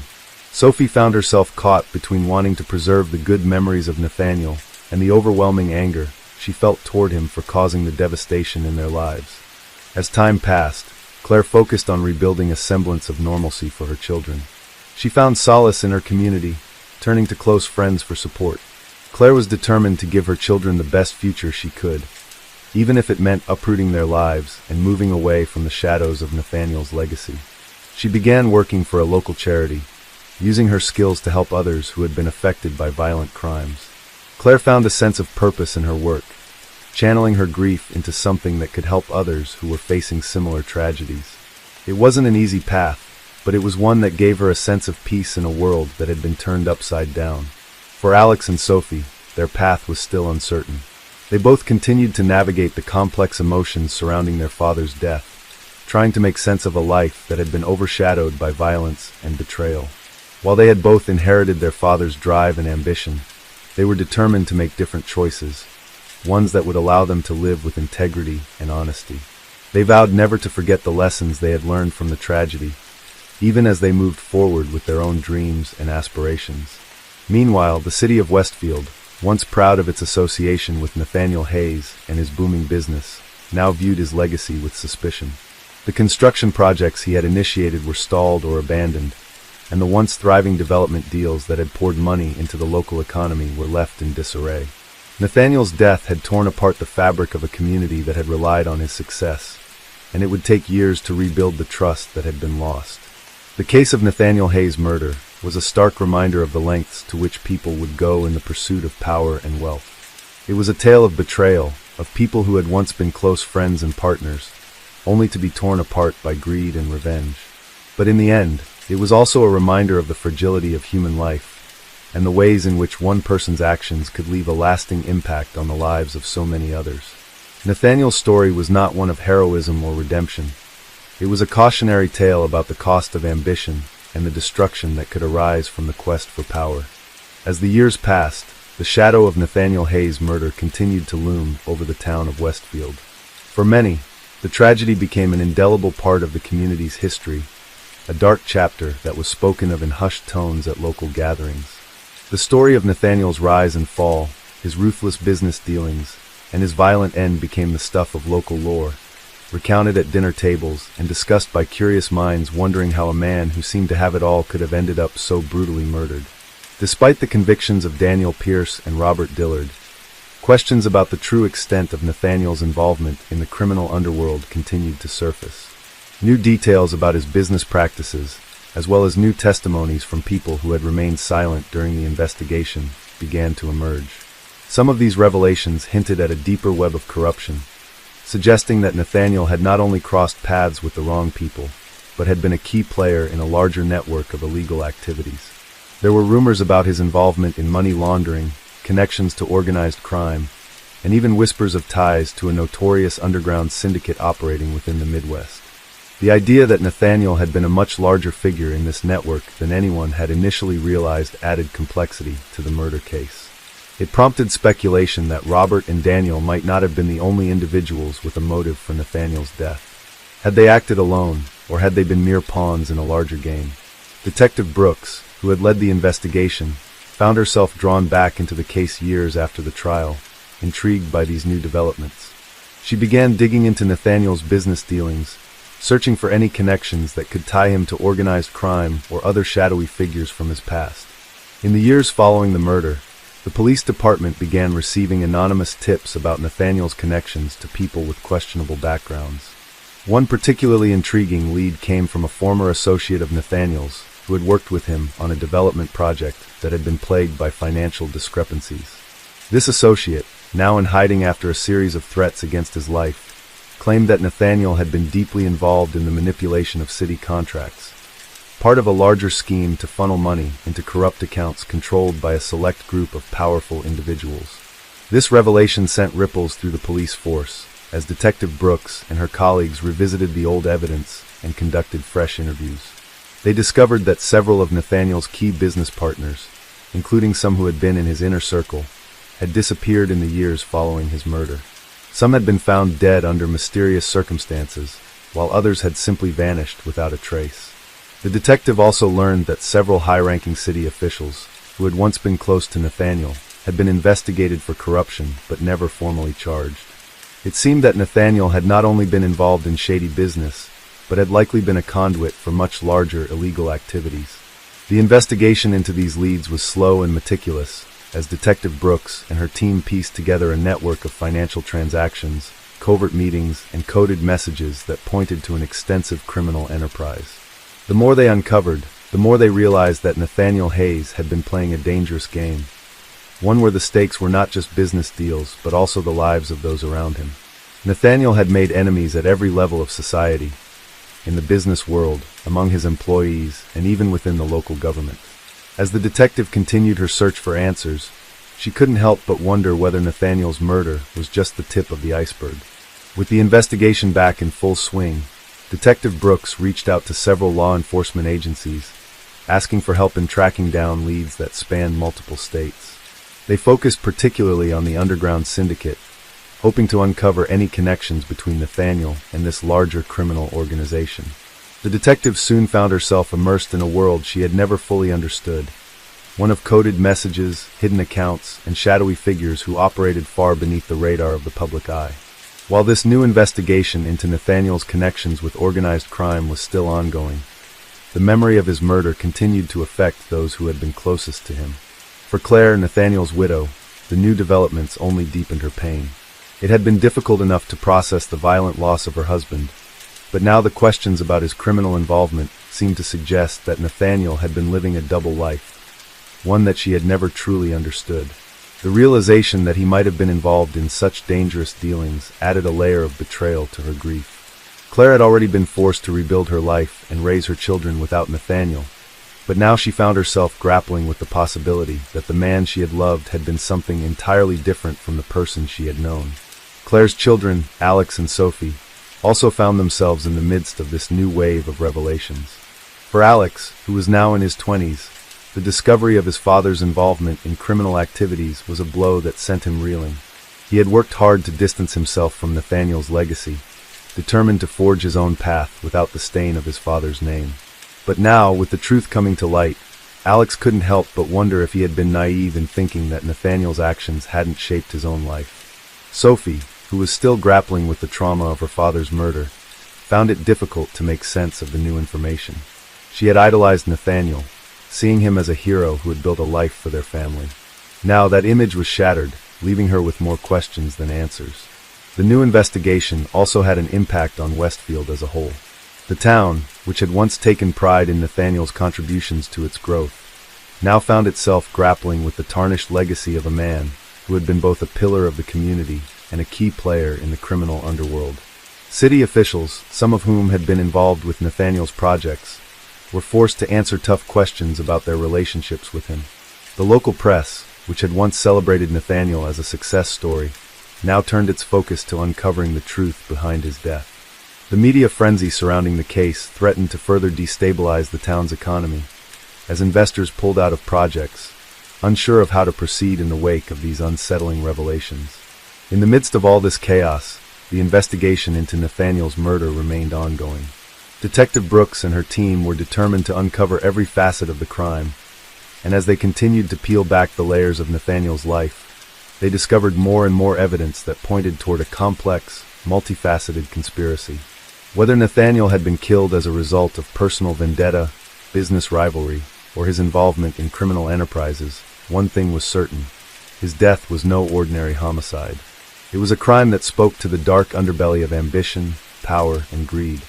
As the investigation moved forward, it became clear that Nathaniel Hayes' story was far from over. The case continued to evolve, and new details emerged that threatened to expose even more of the tangled web of deceit that had surrounded his life. And as the years went on, the true nature of Nathaniel's legacy remained an open question, one that the town of Westfield and his family would continue to grapple with for years to come. Story 5. In January of 2002, the small town of Brentwood, located in the northeastern part of the United States, was shaken by a brutal and inexplicable crime that would ripple through the community for years to come. The murder of Emily Weston, a well-respected schoolteacher, left the entire town stunned and grappling with questions that no one could answer. As the days turned into weeks, the investigation into her death would uncover secrets, lies, and a web of connections that no one could have predicted. Emily Weston was a beloved figure in Brentwood. At 32 years old, she had taught at the local elementary school for nearly a decade. Her colleagues described her as dedicated, warm-hearted, and passionate about her work. She had been known to stay late after school hours to tutor struggling students and organize extracurricular activities for her class. Emily had also been active in the town's community center, volunteering her time to help at various events and charity drives. Her personal life, while private, seemed just as content. She lived alone in a modest two-bedroom house on the outskirts of town, keeping to herself but always offering a friendly smile or a helping hand when needed. On the morning of January 15, 2002, Emily's absence from work raised the first alarm. Her students arrived at school to find that she had not shown up for her usual role as their homeroom teacher. This was unusual for Emily, as she was a creature of habit and never missed a day without notifying someone. By the time lunchtime rolled around, a concerned colleague reached out to Emily's next-door neighbor, Mrs. Gloria Reynolds, asking if she had seen anything unusual that morning. Mrs. Reynolds was an elderly woman who lived alone and often kept an eye on Emily, as they had grown close over the years. After receiving no answer at Emily's house, Mrs. Reynolds decided to go over and check for herself. When Mrs. Reynolds arrived at Emily's home, she found the door slightly ajar. The usually tidy yard was still and quiet, a stark contrast to the hustle and bustle of the neighborhood. As she pushed open the door and called out for Emily, she was met with an unsettling silence. Stepping cautiously inside, Mrs. Reynolds noticed the disarray in the living room. Furniture overturned, books scattered across the floor, and a faint smell in the air that made her uneasy. In the corner of the room, lying motionless, was Emily. Her body was sprawled on the floor in a way that made it clear she had been attacked. Blood pooled around her head, and her once lovely face was marred by multiple blunt force injuries. Mrs. Reynolds, horrified, immediately dialed 911. Within minutes, the police arrived at the scene, securing the house and beginning their investigation. Detective Sarah Thompson, a seasoned investigator with the Brentwood Police Department, was called to lead the case. She had worked in the town for over 15 years and was known for her keen eye for detail and her calm demeanor in the face of chaos. The moment she arrived at Emily Weston's home, she knew this was no ordinary crime. The scene was chilling, but it didn't take long for her to recognize certain inconsistencies that pointed to the possibility of the crime being personal. Emily's car was parked in the driveway, and there were no signs of forced entry. The front door had been left ajar, but the house itself was not ransacked. There was no indication of a robbery, and nothing appeared to have been stolen. The furniture in the living room had been disturbed, suggesting that Emily had struggled with her attacker before being struck. However, there was something else that caught Detective Thompson's attention: a broken picture frame on the floor near Emily's body. Inside the frame was a photo of Emily with her ex-fiancé, Michael Davis. It was a subtle clue, but Detective Thompson couldn't help but wonder if this man was somehow connected to the crime. As the investigation continued, it was revealed that Emily had been engaged to Michael Davis for nearly 2 years before the couple broke up several months prior. The breakup had been difficult for Emily, according to friends and family, and it was widely believed that Michael had struggled to let go of the relationship. Emily had moved on and was seeing someone new, though she had kept the details of her current relationship private. Michael, however, had reportedly been devastated by the breakup and had been known to show up uninvited to places where Emily was. Several of Emily's colleagues mentioned that she had become increasingly uneasy around Michael in the months leading up to her death. Some described him as obsessive, while others said he had been polite but distant in public. As Detective Thompson dug deeper into Michael's background, she uncovered a disturbing pattern. Michael Davis, a 34-year-old accountant, had been struggling with a series of personal issues in the months leading up to the murder.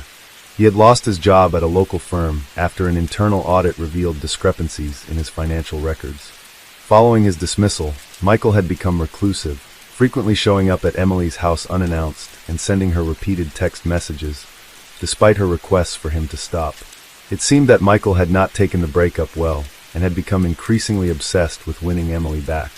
A search of Michael's home revealed further evidence of his troubled state of mind. Among his personal belongings, police found a collection of items that pointed to his fixation on Emily, including several of her personal belongings that she had never given him permission to take, such as a scarf she had left behind during a visit months earlier and a letter she had written to him during their brief engagement. Additionally, a note was discovered in which Michael expressed his desire to reconcile with Emily, even stating that he would do anything to get her back. Detective Thompson also found several journal entries in which Michael described his overwhelming sense of betrayal and his belief that Emily had moved on too quickly after their breakup. With this new evidence in hand, Michael became the prime suspect in the investigation. The police brought him in for questioning, and after hours of intense interrogation, he finally confessed. Michael admitted that on the morning of January 15th, he had gone to Emily's house to speak with her, hoping to persuade her to give their relationship another chance. When Emily rejected him once again, Michael's frustration turned to anger. In a fit of rage, he attacked her with a heavy metal object, striking her multiple times in the head. Emily's attempt to flee was futile. She was overpowered and ultimately killed. In his confession, Michael revealed that he had planned the murder in advance, driven by a sense of entitlement and a belief that Emily owed him another chance. The community of Brentwood was left reeling from the revelation of Michael Davis's involvement in the murder.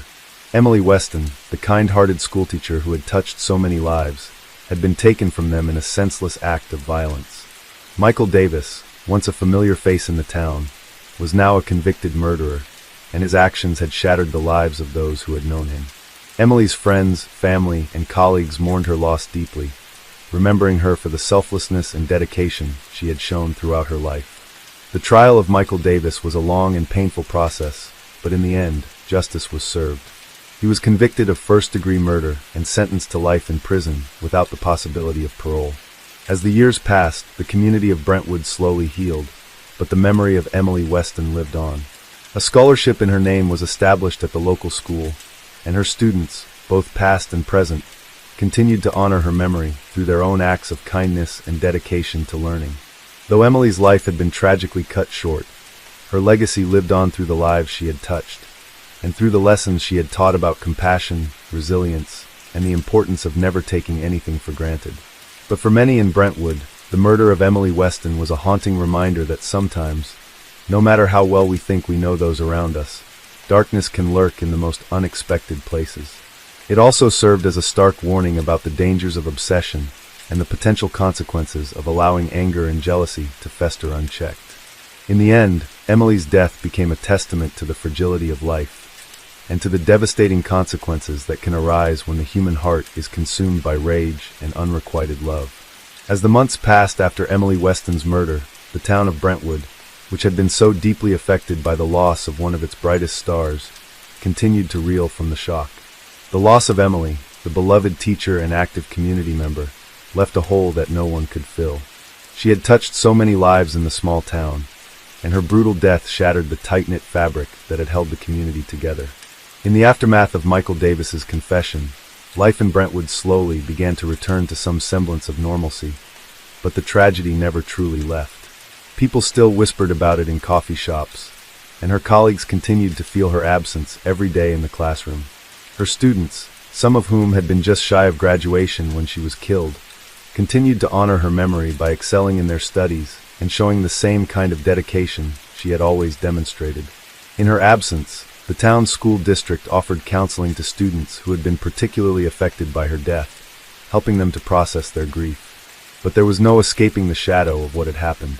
One of the hardest parts of the whole ordeal for Emily's friends and family was the stark realization that her murder could have been avoided. Many of them reflected on the months leading up to her death, how Michael Davis's obsession with Emily had escalated, and how no one had really noticed the warning signs until it was too late. Michael's behavior had been increasingly erratic in the months before the murder. Friends of Emily recalled how, despite her polite but firm requests for him to respect her boundaries, he continued to show up at her house uninvited. He had even started calling her during the late hours of the night, leaving increasingly angry and frustrated voicemails. Emily had confided in a few close friends about his behavior, expressing concern for her safety. But because she had been so reluctant to make a big deal out of it, no one had truly understood the depth of Michael's fixation until it was far too late. As the investigation unfolded, Detective Thompson worked tirelessly to piece together the full extent of Michael's history. His financial struggles were an immediate red flag, but there was also a history of emotional instability that stretched back years. Michael had been married once before, but his wife had left him after a particularly volatile argument. Neighbors reported that Michael's ex-wife had told them about frequent disputes, including one where Michael had allegedly become physically aggressive. His ex-wife, now living out of state, declined to comment when approached by the police, but it became clear that Michael had been struggling with deep emotional issues for a long time. The psychological profile of Michael Davis painted a disturbing picture. He had long been unable to deal with rejection or failure, a trait that manifested in all areas of his life. His inability to cope with the end of his engagement to Emily seemed to trigger a downward spiral. It was not just a personal disappointment to him. It was a blow to his ego, one that he had been unable to reconcile. And as the relationship dissolved, his fixation on Emily transformed into something far more dangerous. Emily, it seemed, had been merely a symbol for everything he had lost in his life. His obsession grew out of control, until it became an unhealthy and deadly fixation. Despite the overwhelming evidence against Michael, the community struggled to fully comprehend what had happened. How could someone who had lived in their midst for so long, a man who had once been a regular face at local events and gatherings, have been capable of such a horrifying crime? Michael had been the kind of person people thought they knew. He had always seemed polite and friendly in public, and many had assumed that his breakup with Emily had been mutual and amicable. It was only after the murder that the depth of his inner turmoil and emotional instability became clear. The trial of Michael Davis began in late summer 2002. The courtroom was filled with tension as Emily's family and friends sat in the front row, their eyes fixed on the defendant as the proceedings unfolded. Michael sat expressionless, his eyes occasionally glancing at the jurors, but never meeting the gaze of those who had once known him. His defense team argued that he had not intended to kill Emily, that the murder had been a crime of passion, a result of a sudden outburst of anger when Emily rejected him for the last time. They claimed that he had been emotionally distressed and could not fully appreciate the consequences of his actions at the time. But the prosecution was firm in its case, arguing that Michael's behavior leading up to the murder had been methodical and premeditated. The prosecution presented an array of evidence that painted a chilling picture of Michael's obsession with Emily. They introduced text messages, phone records, and journal entries that demonstrated the depth of his fixation. They also presented forensic evidence, showing that the blunt force trauma to Emily's head had been delivered with a calculated force, suggesting that this was not the result of a fleeting emotional outburst, but a cold and deliberate act. In contrast, Michael's defense tried to paint him as a man pushed to the brink by emotional distress, someone who had lost control of his actions in a moment of overwhelming despair. But the jury was not swayed. After several weeks of testimony and deliberation, the jury returned a guilty verdict. Michael Davis was convicted of first-degree murder and sentenced to life in prison without the possibility of parole. The decision was met with mixed emotions in Brentwood. While many felt a sense of relief that justice had been served, others were left with a lingering sense of disbelief. How could someone who had been such an integral part of their community, the man who had once been Emily's fiancé, turn out to be capable of such a heinous crime? It was a question that many would struggle to answer for years to come.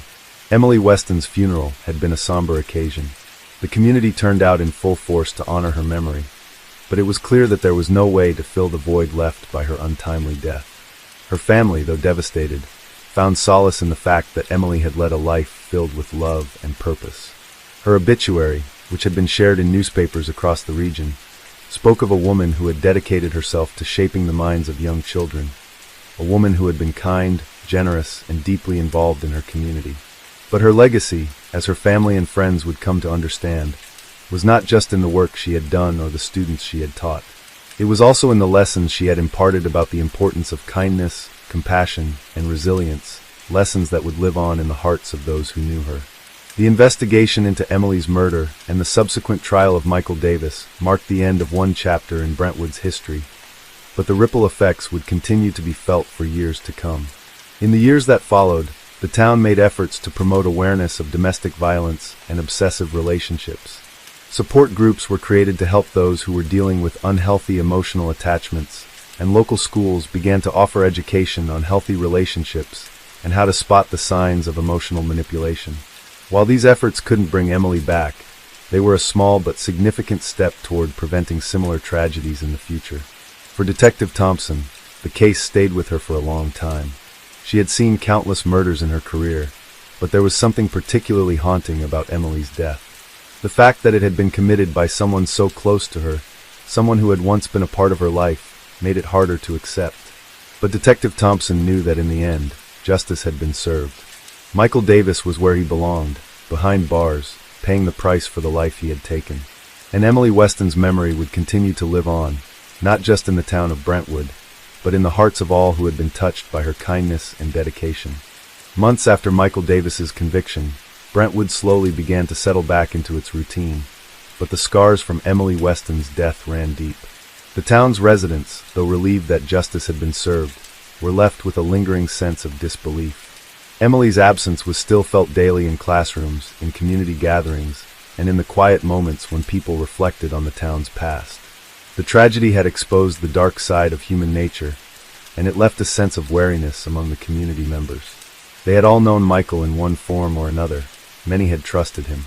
His transformation into a murderer had been so sudden, so shocking, that the people of Brentwood were left to question how well they truly knew anyone.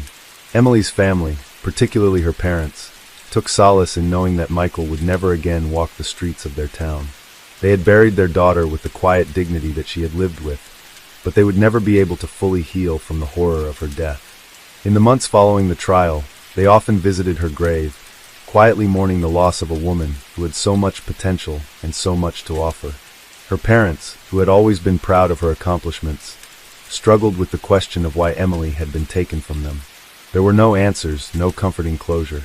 Just the knowledge that their daughter's life had been stolen by the very man who had once claimed to love her. Brentwood schools, too, bore the weight of Emily's death. The district worked tirelessly to support both the students and faculty who had been most affected by the tragedy. Emily had been more than just a teacher. She had been a mentor, a guide, a second mother to many of her students. As news of her death spread, many of them struggled to cope with the loss, some acting out in class, others withdrawing into themselves. The school implemented counseling services for both students and staff members, and an anonymous hotline was set up for those needing help in processing the grief. Emily's classroom was eventually turned into a memorial, with photos, notes, and mementos from her students covering the walls, preserving her legacy in a space that had once been filled with laughter and learning. One of Emily's students, a young girl named Sarah, found particular comfort in the memorial. Sarah had been one of Emily's most dedicated pupils, always eager to learn and quick to offer a helping hand to her classmates. She had been devastated by the murder and felt the loss deeply. But as she sat in the memorial room, reading through the notes and looking at the pictures of her beloved teacher, Sarah made a decision. She would dedicate herself to continuing Emily's work. She started an after-school tutoring program for younger students who were struggling academically, a program that would eventually grow to become a central part of Brentwood's educational efforts. It was her way of keeping Emily's spirit alive. While the community found ways to cope, the legacy of Emily Weston lived on through the people she had touched. The town, in many ways, became more united in the wake of her death. People began to talk more openly about their relationships, mental health struggles, and the signs of unhealthy attachments. Emily's death had forced the community to confront the darker realities that many had previously chosen to ignore, such as the dangers of obsession and emotional abuse. Detective Sarah Thompson, who had led the investigation into Michael's murder, found herself haunted by the case. She had worked hundreds of cases over the years, but Emily's murder stuck with her like no other. In private moments, when she closed her eyes, the image of the blood-stained living room and the picture frame with Emily's photo haunted her thoughts. She had seen the unraveling of so many lives before, but something about this case felt particularly devastating. As much as Detective Thompson tried to move on, she couldn't escape the feeling that there were warning signs in Michael's behavior that had been overlooked, even by those closest to him. She had learned that Michael's obsession with Emily had grown over time, but it wasn't until it was too late that anyone realized the depth of his fixation. She had been involved in investigations of domestic violence in the past, but this case felt different. It was personal, too personal, and it left her with a feeling of guilt that she couldn't shake. The realization that a community, a group of friends, a group of colleagues had failed to notice the signs left her asking herself difficult questions. Could Emily's death have been prevented? Were there signs they had all missed? Detective Thompson dedicated herself to answering these questions, researching patterns of obsessive behavior and revisiting cases that had been previously ignored or underreported.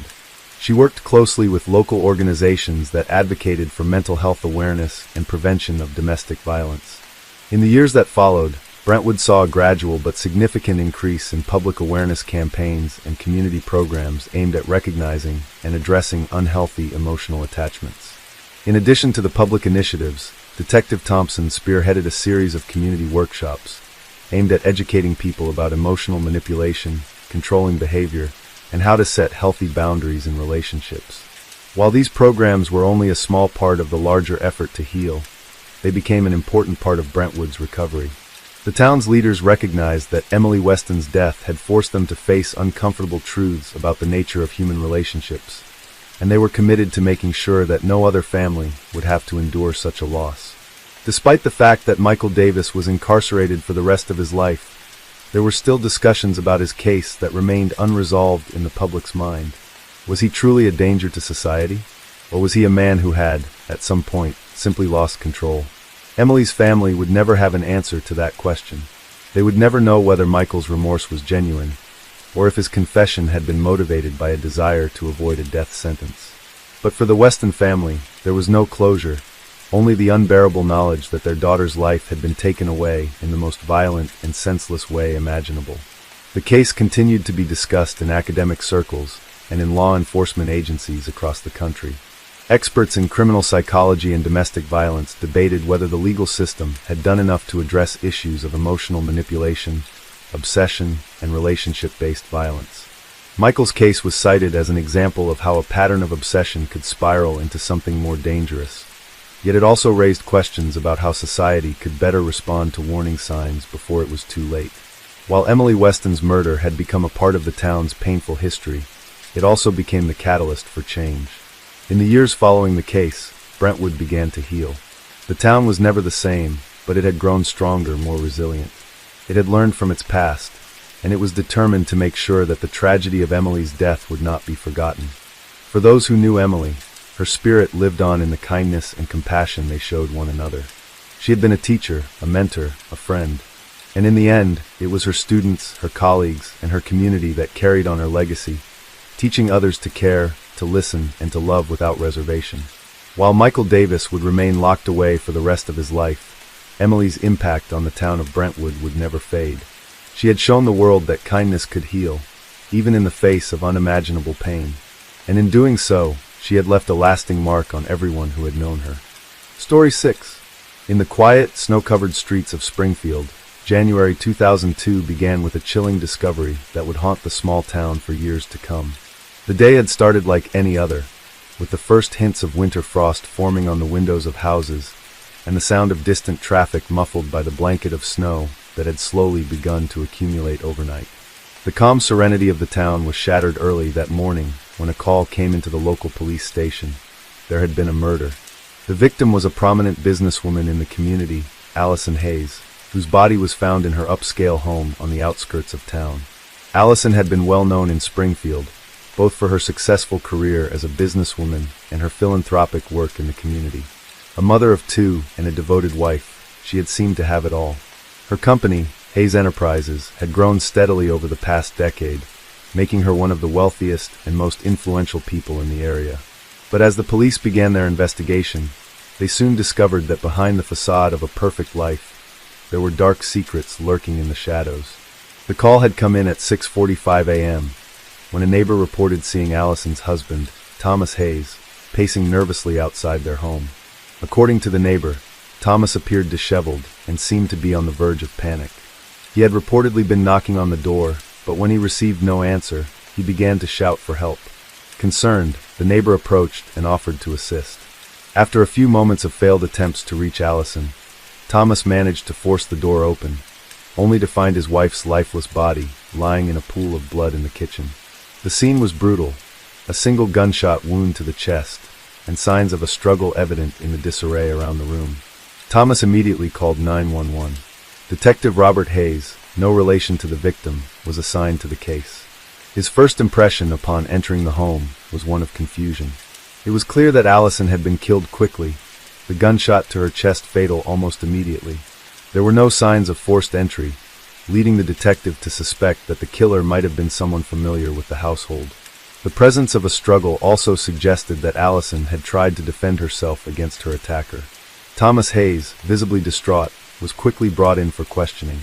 He explained that he had returned home the night before from a business trip, arriving around 9 p.m.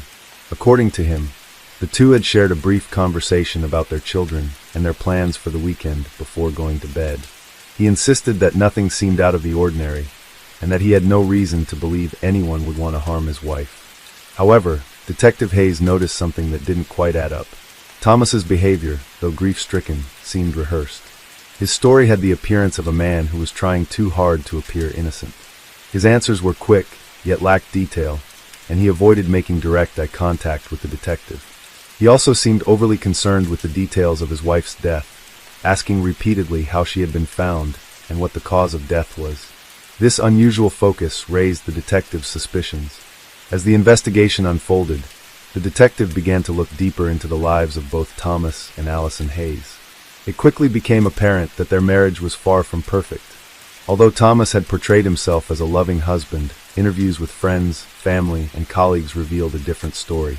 There had been rumors of infidelity on Thomas's part, with several witnesses claiming that he had been involved in an affair with a younger woman named Laura Blackwell, a secretary at one of his company's branches.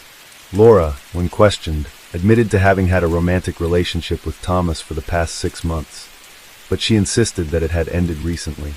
She claimed that she had never been involved in any of the couple's marital issues and had not seen or spoken to Thomas in several weeks. But as the detective dug deeper, it became clear that Thomas had been hiding more than just an affair. Financial records revealed that Thomas had been embezzling money from Hayes Enterprises for months, siphoning off large sums into offshore accounts under fake names. The stolen money had been used to fund his lavish lifestyle and to maintain the relationship with Laura Blackwell. Allison, it seemed, had become suspicious of her husband's behavior in recent months, particularly after she discovered that their financial situation wasn't as stable as Thomas had led her to believe. Allison's discovery of her husband's financial impropriety had led to heated arguments between the couple. According to family and friends, Allison had been devastated by the betrayal.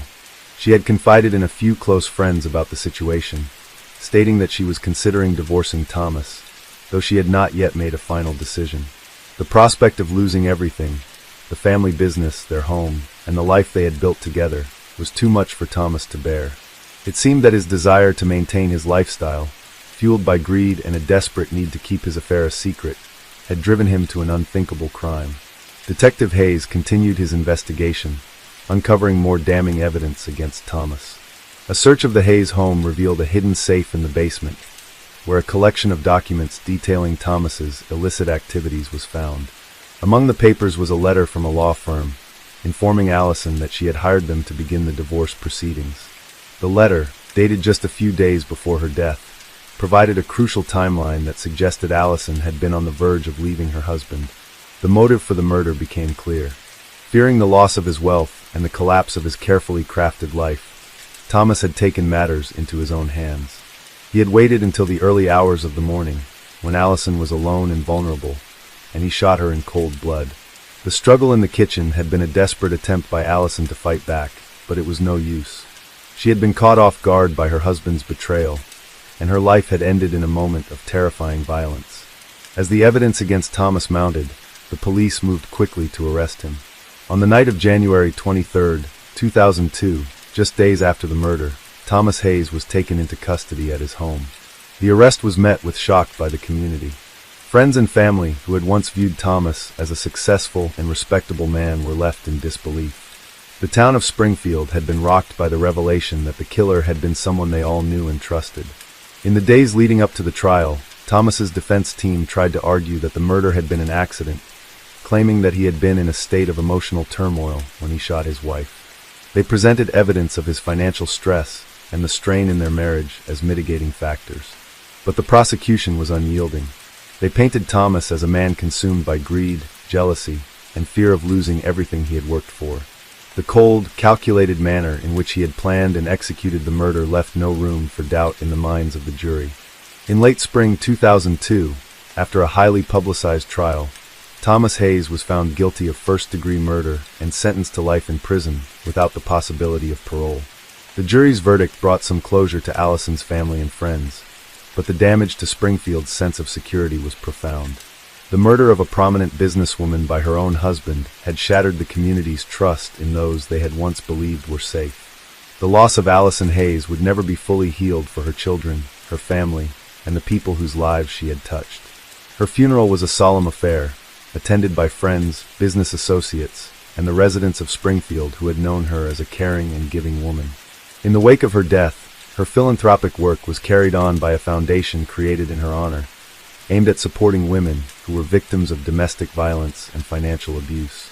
Although Allison's life had been cut short in a senseless act of violence, her legacy lived on through the people she had helped and the lessons she had imparted about the dangers of unchecked greed and betrayal. For Detective Robert Hayes, the case was one he would never forget. It had been a devastating reminder that even the most familiar faces could harbor the darkest secrets. The town of Springfield would continue to heal, but it would never forget the tragic events that unfolded that cold January morning in 2002. As the months passed following Thomas Hayes' conviction, Springfield slowly began to recover, but the scars of that brutal January morning lingered. The community, once idyllic in its simplicity, had been forever changed by the discovery of the murder and the shocking revelations that followed. Neighbors who had once shared friendly smiles and waves were now hesitant to engage with one another, unsure of the secrets lurking behind closed doors. The tranquility of the town had been shattered, replaced by a sense of vigilance that hadn't been there before. The most profound impact of Allison's murder was felt by her children, Emily and Ryan. Both in their late teens, they had been the pride of their mother's life. Allison had been the kind of mother who was always present, who attended school events, helped with homework, and encouraged her children to follow their dreams. Losing her had left them adrift in a sea of confusion and grief. Emily, a high school senior at the time, had to quickly grow up and take on responsibilities far beyond her years. Ryan, just a year younger than his sister, struggled to understand the betrayal of their father. Thomas had been arrested and taken away, but for both Emily and Ryan, the betrayal was the hardest part to process. Their father, once their hero, had turned out to be a cold-blooded murderer. The emotional toll of the murder was compounded by the fact that, for all their lives, they had never suspected anything was wrong. Their world had been upended by an event they never saw coming. Emily, in particular, grappled with feelings of isolation. Despite the support of relatives and friends, she found it difficult to communicate with anyone about what she was experiencing. She had always been close to her mother, and the loss left a deep hole in her heart. The legal proceedings and the constant media coverage of the case added layers of stress to an already overwhelming situation. Emily found herself increasingly withdrawn, seeking solace in long walks alone by the river or hours spent in the quiet of her room, sorting through old family photos. Ryan, on the other hand, responded to the tragedy with anger. He had always been a more volatile personality, and his father's actions seemed to confirm the worst fears he had held about human nature. He lashed out at the people around him, at schoolmates, and even at his mother's friends who were trying to comfort him. His anger was raw and uncontainable, and it made those closest to him nervous.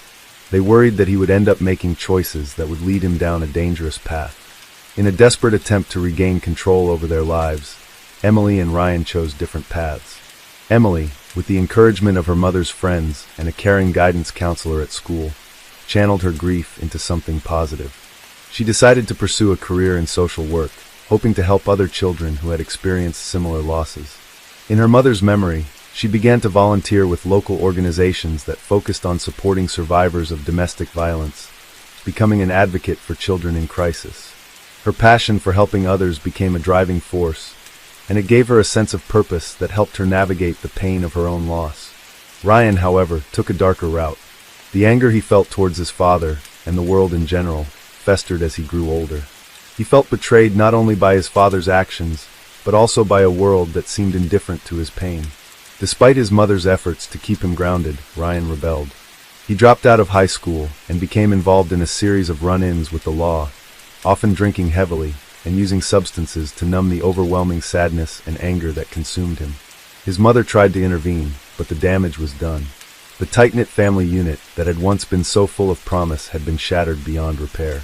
The investigation into Thomas Hayes had been thorough, with every detail of his life examined in the aftermath of his arrest. His trial had been a public spectacle, attracting widespread attention from both local and national media. The case was seen as a clear example of the dangers of unchecked greed and the emotional toll that financial strain could have on a person's psyche. But for those who knew Thomas, there was a sense of disbelief that remained. He had been a well-respected businessman, an upstanding member of the community.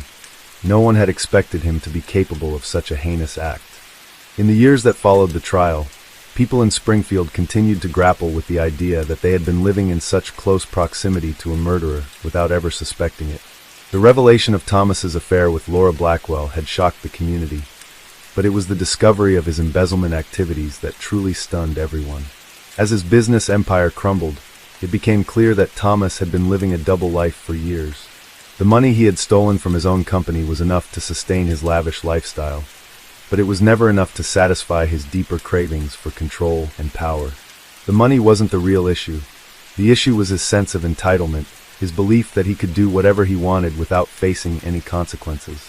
As the case faded from the public spotlight, the town of Springfield began to focus on rebuilding. But the memory of what had happened would never fade. The murder had left an indelible mark on the people who had lived through it, and it had forced them to confront uncomfortable truths about the darkness that could exist in even the most ordinary of lives. Emily and Ryan, now adults, had each found their own way to cope with the trauma of their childhood. Emily's work in social services had brought her a sense of fulfillment and purpose, but the pain of losing her mother never truly left her. She often found herself reflecting on her mother's life, wondering what could have been if her father had never taken her away from them. She kept in touch with some of her mother's friends, seeking comfort in the people who had known Allison best. And while Emily was able to keep moving forward, the shadow of her mother's murder always hung over her, coloring her perspective on relationships and trust.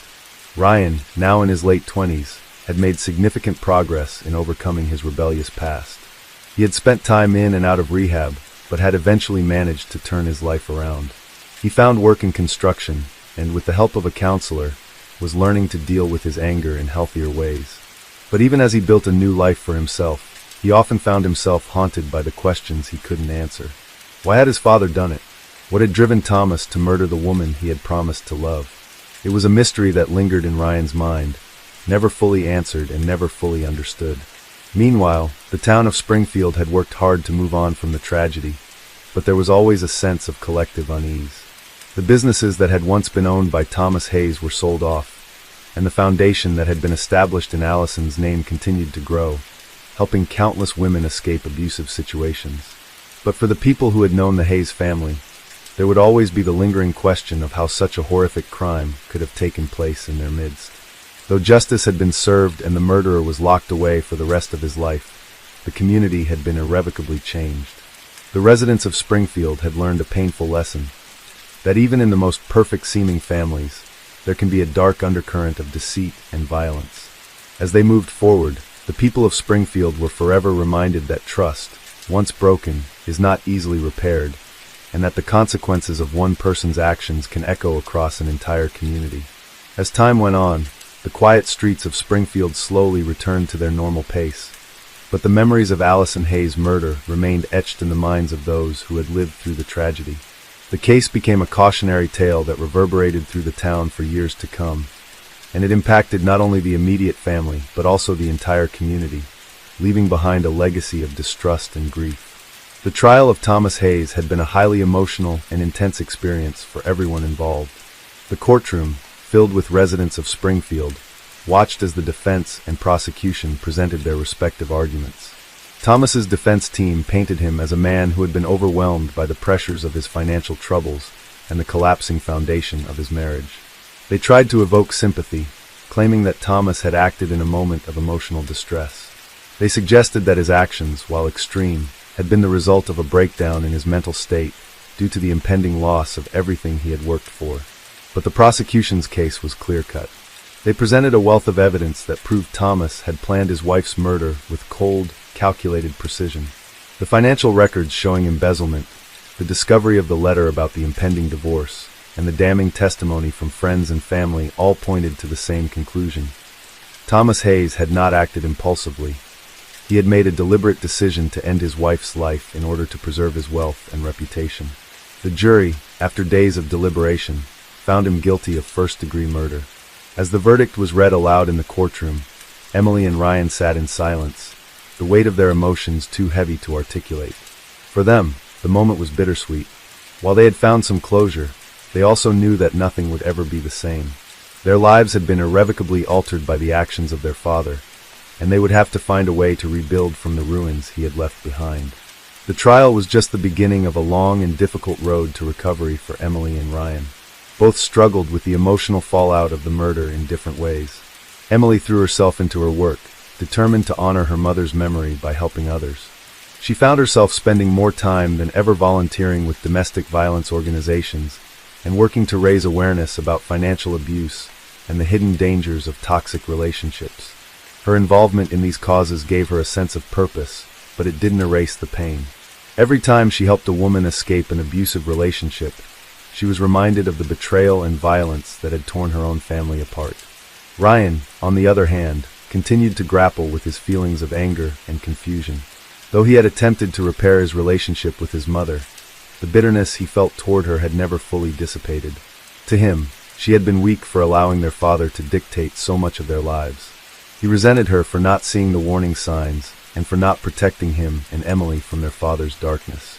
Over time, Ryan's anger became more focused inward, leading to his struggles with addiction and his strained relationship with his mother. He didn't want to be like his father, but at times he felt trapped in a cycle of self-destructive behavior that seemed to mirror his father's. For Thomas Hayes, life in prison had not been easy.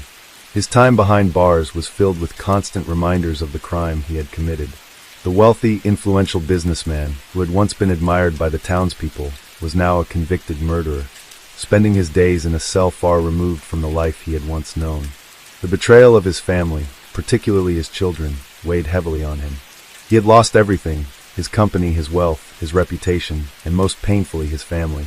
His relationship with Emily and Ryan had been shattered beyond repair, and he knew that no amount of contrition would ever be enough to make amends for the irreversible harm he had caused.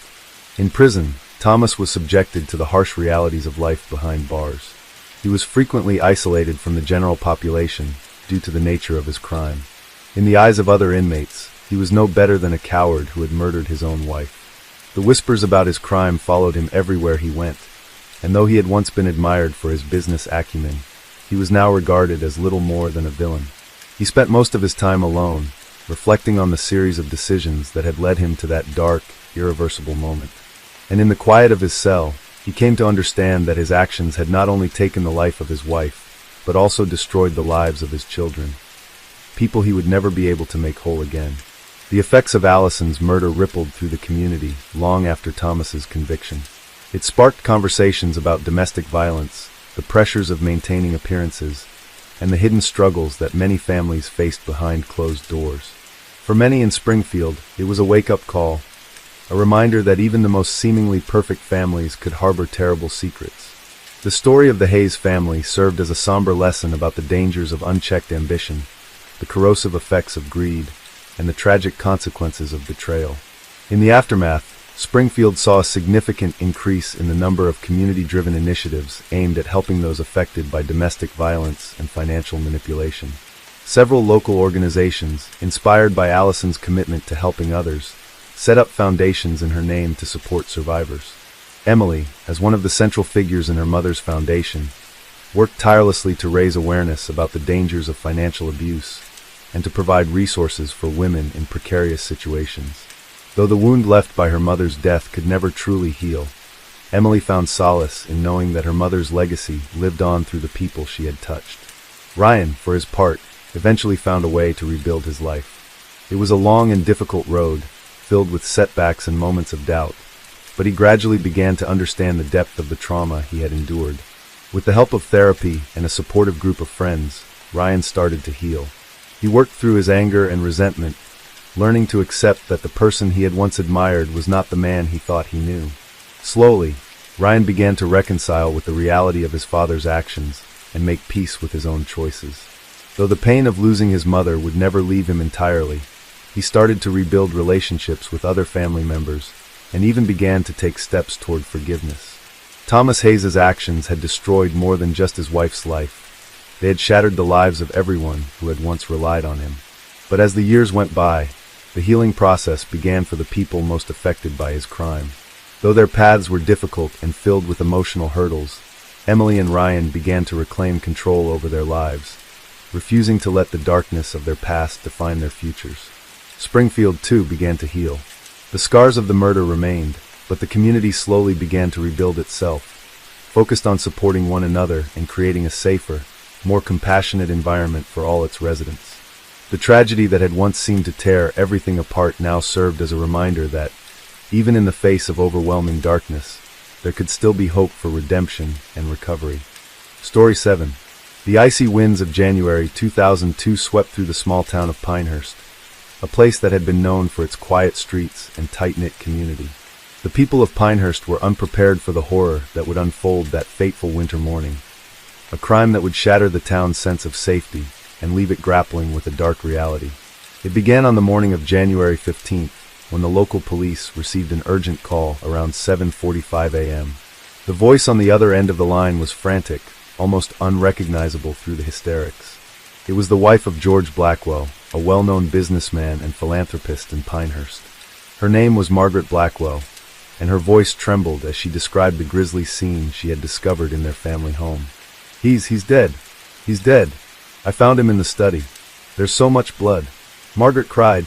The dispatcher struggled to keep the woman calm as she immediately dispatched officers to the Blackwell residence on Elm Street. The Blackwell family had been respected members of the community for years, known for their generosity and involvement in local charities. George Blackwell was a wealthy man, a successful businessman who had built a fortune in real estate, and Margaret, his wife, had always been seen as the perfect counterpart, a gracious and elegant woman who shared her husband's philanthropic interests. When the police arrived at the scene, they were met with a chilling sight. George Blackwell's lifeless body lay slumped in a chair in the study of his grand home. His face was battered, and there was a large pool of blood surrounding him. The violence of the crime was immediately apparent. It was clear that George had been struck multiple times, his head showing signs of blunt force trauma. His clothing, once pristine, was now stained with blood, and his eyes were wide open in shock, frozen in a final, horrified expression. Detective David Walker, a seasoned investigator with the Pinehurst Police Department, was quickly assigned to the case. He immediately began his investigation, carefully combing through the house. The rest of the Blackwell family was nowhere to be found. The two children, Daniel and Sarah, were away at school, and Margaret was in the living room, still in a state of shock. She was unable to provide any useful information at that point, and her trembling hands made it clear that she was overwhelmed by the situation.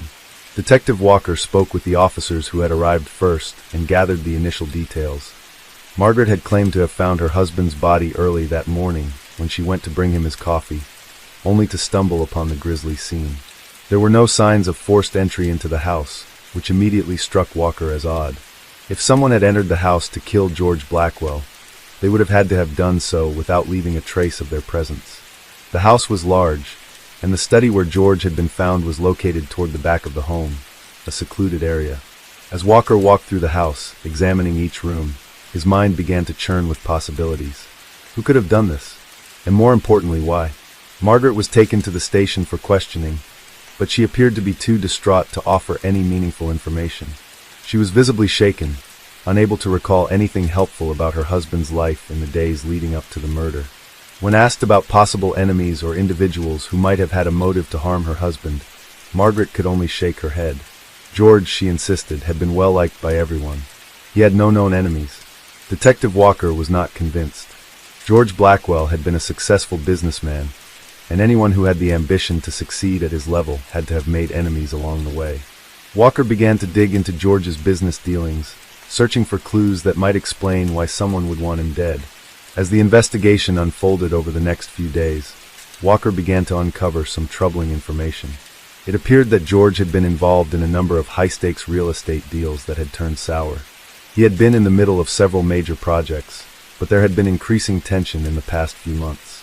In particular, George had been involved in a highly controversial project that involved the demolition of several older buildings in the downtown area to make way for a new development. There had been significant protests from the local community, and some of the business owners whose properties were slated for demolition had made public statements about their dissatisfaction with George's plans.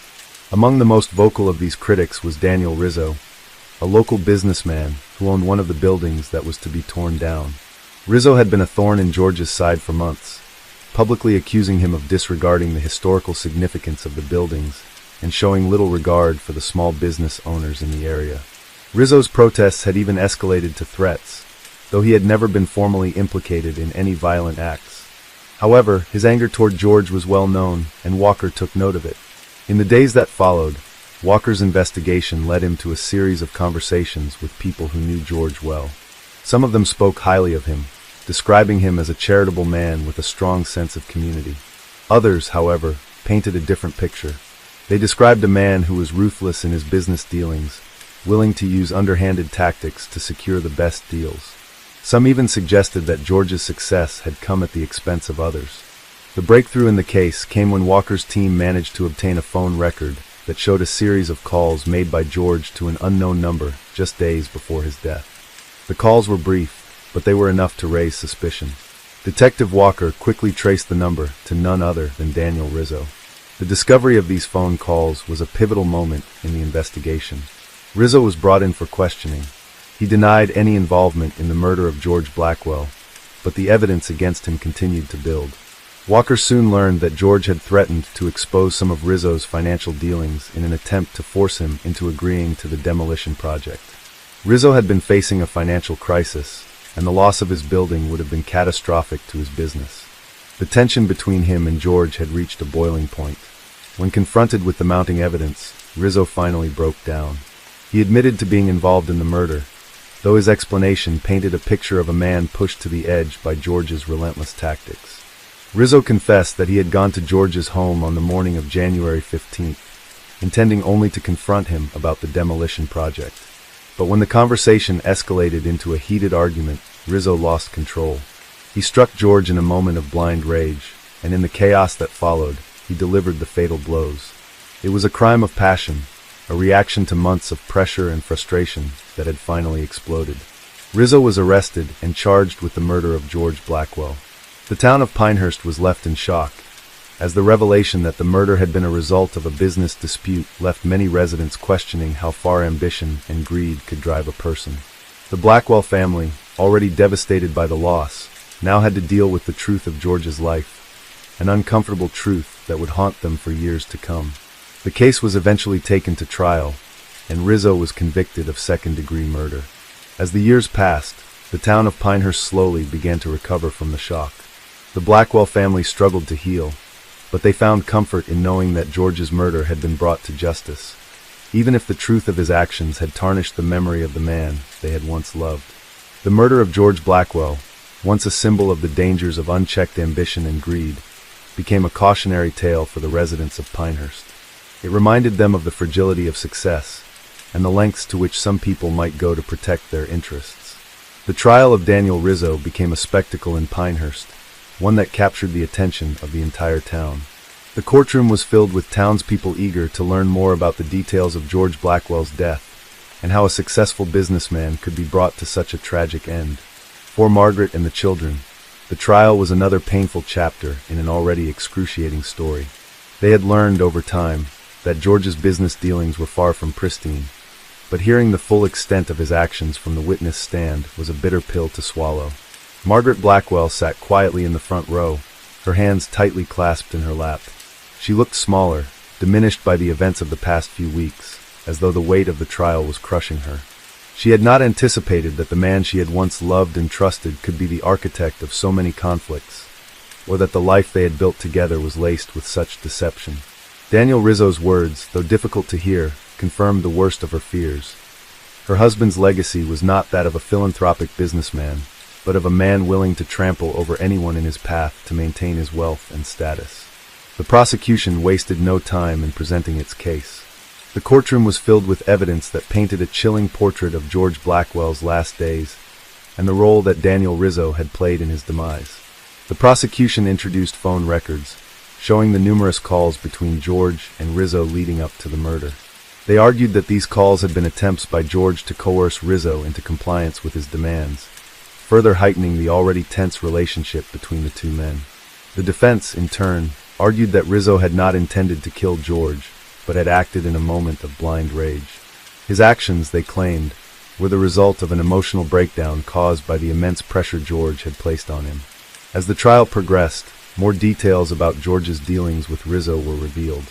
The evidence showed that George had threatened to expose Rizzo's financial instability if he did not agree to sell his property.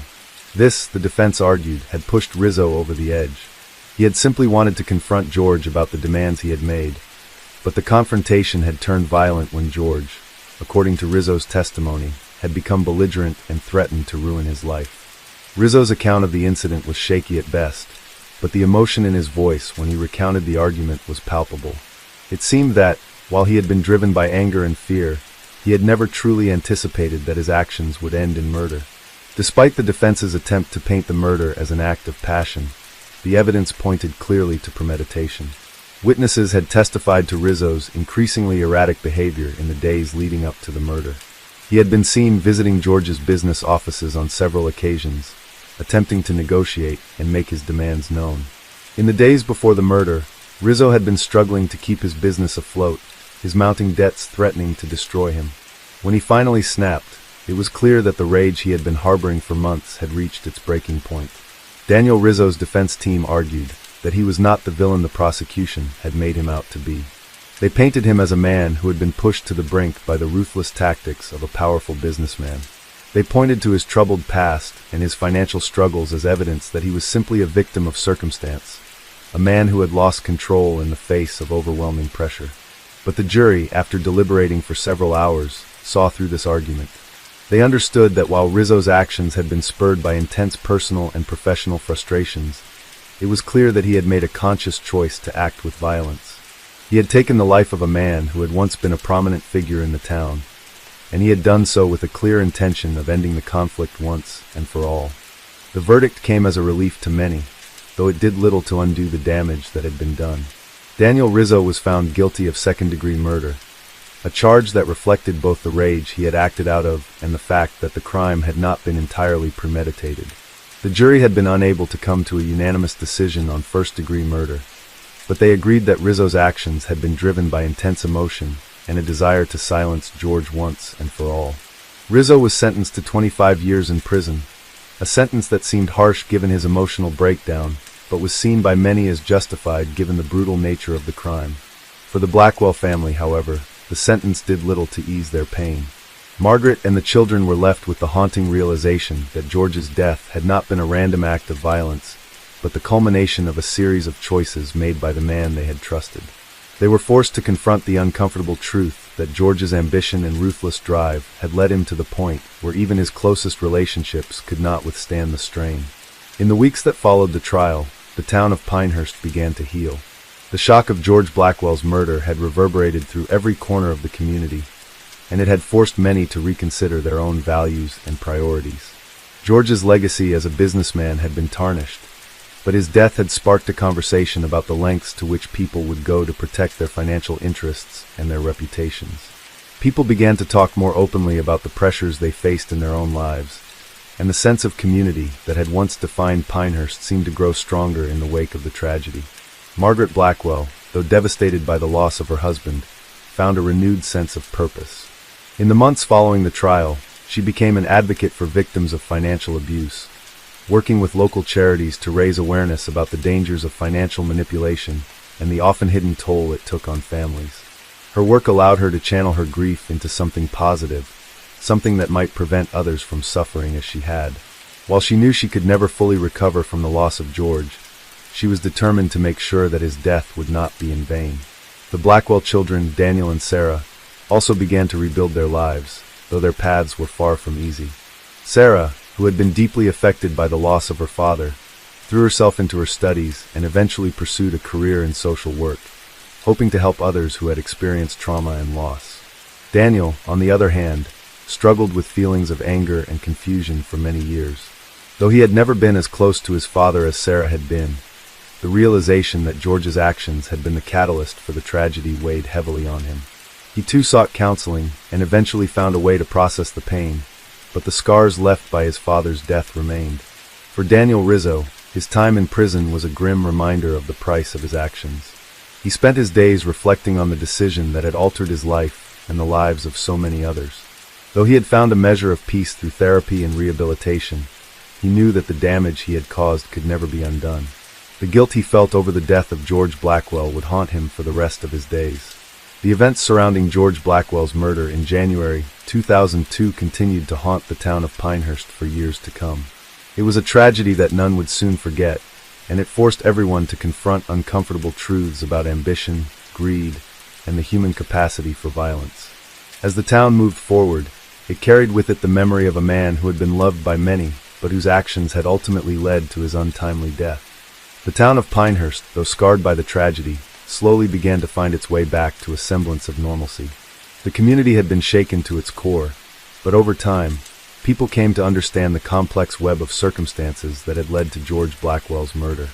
It wasn't simply a senseless killing, it was a consequence of unchecked ambition, mounting personal pressures, and the lengths to which a desperate man would go to preserve his livelihood.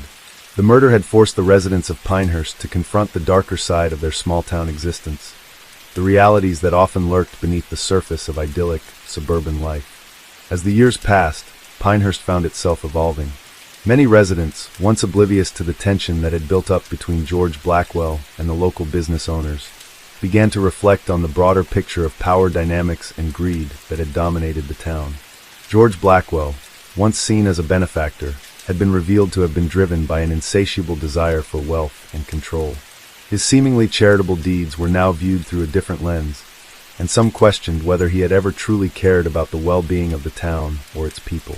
Some residents began to view his philanthropic acts as a means to create a favorable public image, a mask for his more ruthless and calculating nature. Despite the heavy atmosphere of change, the Blackwell family remained an important part of Pinehurst's social fabric. Margaret, though forever altered by the events of January 2002, continued to be a force for good in the community. She took the tragedy and turned it into a platform for advocacy, speaking out on behalf of those who had suffered financial exploitation and abuse. Her experience had taught her firsthand the dangers of wealth and power when used irresponsibly, and she made it her mission to ensure that no one else would suffer the way she had. Margaret's work was supported by many in the town, including former associates of George's who had once admired him. Some of them, having learned the truth about his dealings, expressed deep regret and sought to make amends by supporting Margaret's efforts. Others, however, remained silent, their complicity in George's actions now weighing heavily on their consciences. But for Margaret, the journey was not about seeking validation from others, it was about healing. The pain of losing her husband was never fully alleviated, but her work in raising awareness for victims of financial abuse gave her a sense of purpose. As for Sarah Blackwell, she eventually moved away from Pinehurst to attend college and pursue a career in social work. Though the pain of her father's death would never entirely leave her, she found solace in helping others navigate difficult circumstances. Her experience with loss, coupled with the revelations about her father's life, motivated her to focus on making a difference. She became an advocate for mental health awareness, understanding that the effects of trauma could last a lifetime. Her work focused on supporting individuals who had experienced abuse, whether financial, emotional, or physical, and providing them with the resources they needed to rebuild their lives. Daniel Blackwell, George's son, struggled more than his sister with the aftermath of the murder. He had always been somewhat distant from his father, but the tragedy forced him to grapple with complicated emotions, grief, anger, and confusion. At first, Daniel sought solace in anger, questioning why his father had been taken from him, and why his father had lived a life that had ultimately led to his death. But as the years passed, he found a way to cope. He channeled his frustration into volunteering for causes related to at-risk youth and conflict resolution, hoping that by helping others avoid the pitfalls that had ensnared his father, he could find a way to forgive both George and himself. For Daniel Rizzo, life in prison was both a punishment and a form of self-imposed penance. His remorse for killing George Blackwell was palpable, but no amount of time in prison could undo the irreversible damage he had caused. Rizzo, once a successful businessman himself, had seen his life spiral out of control after the murder. The weight of his actions weighed heavily on him, and he spent much of his time reflecting on the decisions that had led him to that moment. In prison, he attended therapy, took anger management courses, and sought ways to rehabilitate himself. He was determined to change, but he knew that no amount of change could ever bring George back, nor could it bring peace to the Blackwell family. Over the years, Rizzo became a more subdued man. The rage that had once consumed him had dulled, replaced by a deep sense of sorrow. He knew that the person he had been before the murder was gone, replaced by someone who could no longer afford to look the other way when it came to the consequences of his actions. He had been a man who had let his desperation guide him to violence, and now he had to live with the knowledge that he had taken a life and forever changed the lives of those around him. For the Blackwell family, life would never be the same. They had to live with the knowledge that the man they had trusted and loved was not the person they had once believed him to be. They had to reconcile the public persona of George Blackwell with the private man that had been revealed through his death. In many ways, George had been a man of contradictions, benevolent to some, but callous and manipulative to others. His death exposed the complexities of his character and left his family to navigate a new reality that was filled with both grief and confusion. The murder of George Blackwell served as a reminder to the people of Pinehurst of the hidden darkness that can lie behind even the most seemingly perfect facades. It was a stark illustration of how ambition and power could destroy lives, not only of the victims but of the perpetrators as well. The town, while healing, carried with it the weight of this tragic event, a reminder that things were not always as they appeared, and that greed and anger could have devastating consequences. As time went on, the town of Pinehurst grew quieter, but the memory of the Blackwell murder never fully faded. It was a chapter in the town's history that would forever be associated with the complexity of human nature. The tension between outward success and inner turmoil, between ambition and integrity. Pinehurst had been irrevocably changed, but its residents had learned valuable lessons in the aftermath of that winter morning. They had learned that no one, no matter how successful or admired, was immune to the pressures of life, and that the choices they made could have far-reaching consequences. The legacy of George Blackwell and Daniel Rizzo would never be erased. Pinehurst would always remember the events of January 2002, but it would also move forward, striving to be a community that understood the importance of both success and morality, ambition and kindness. The murder of George Blackwell, tragic as it was, served as a turning point in the town's evolution, a dark lesson that would not soon be forgotten. Story 8.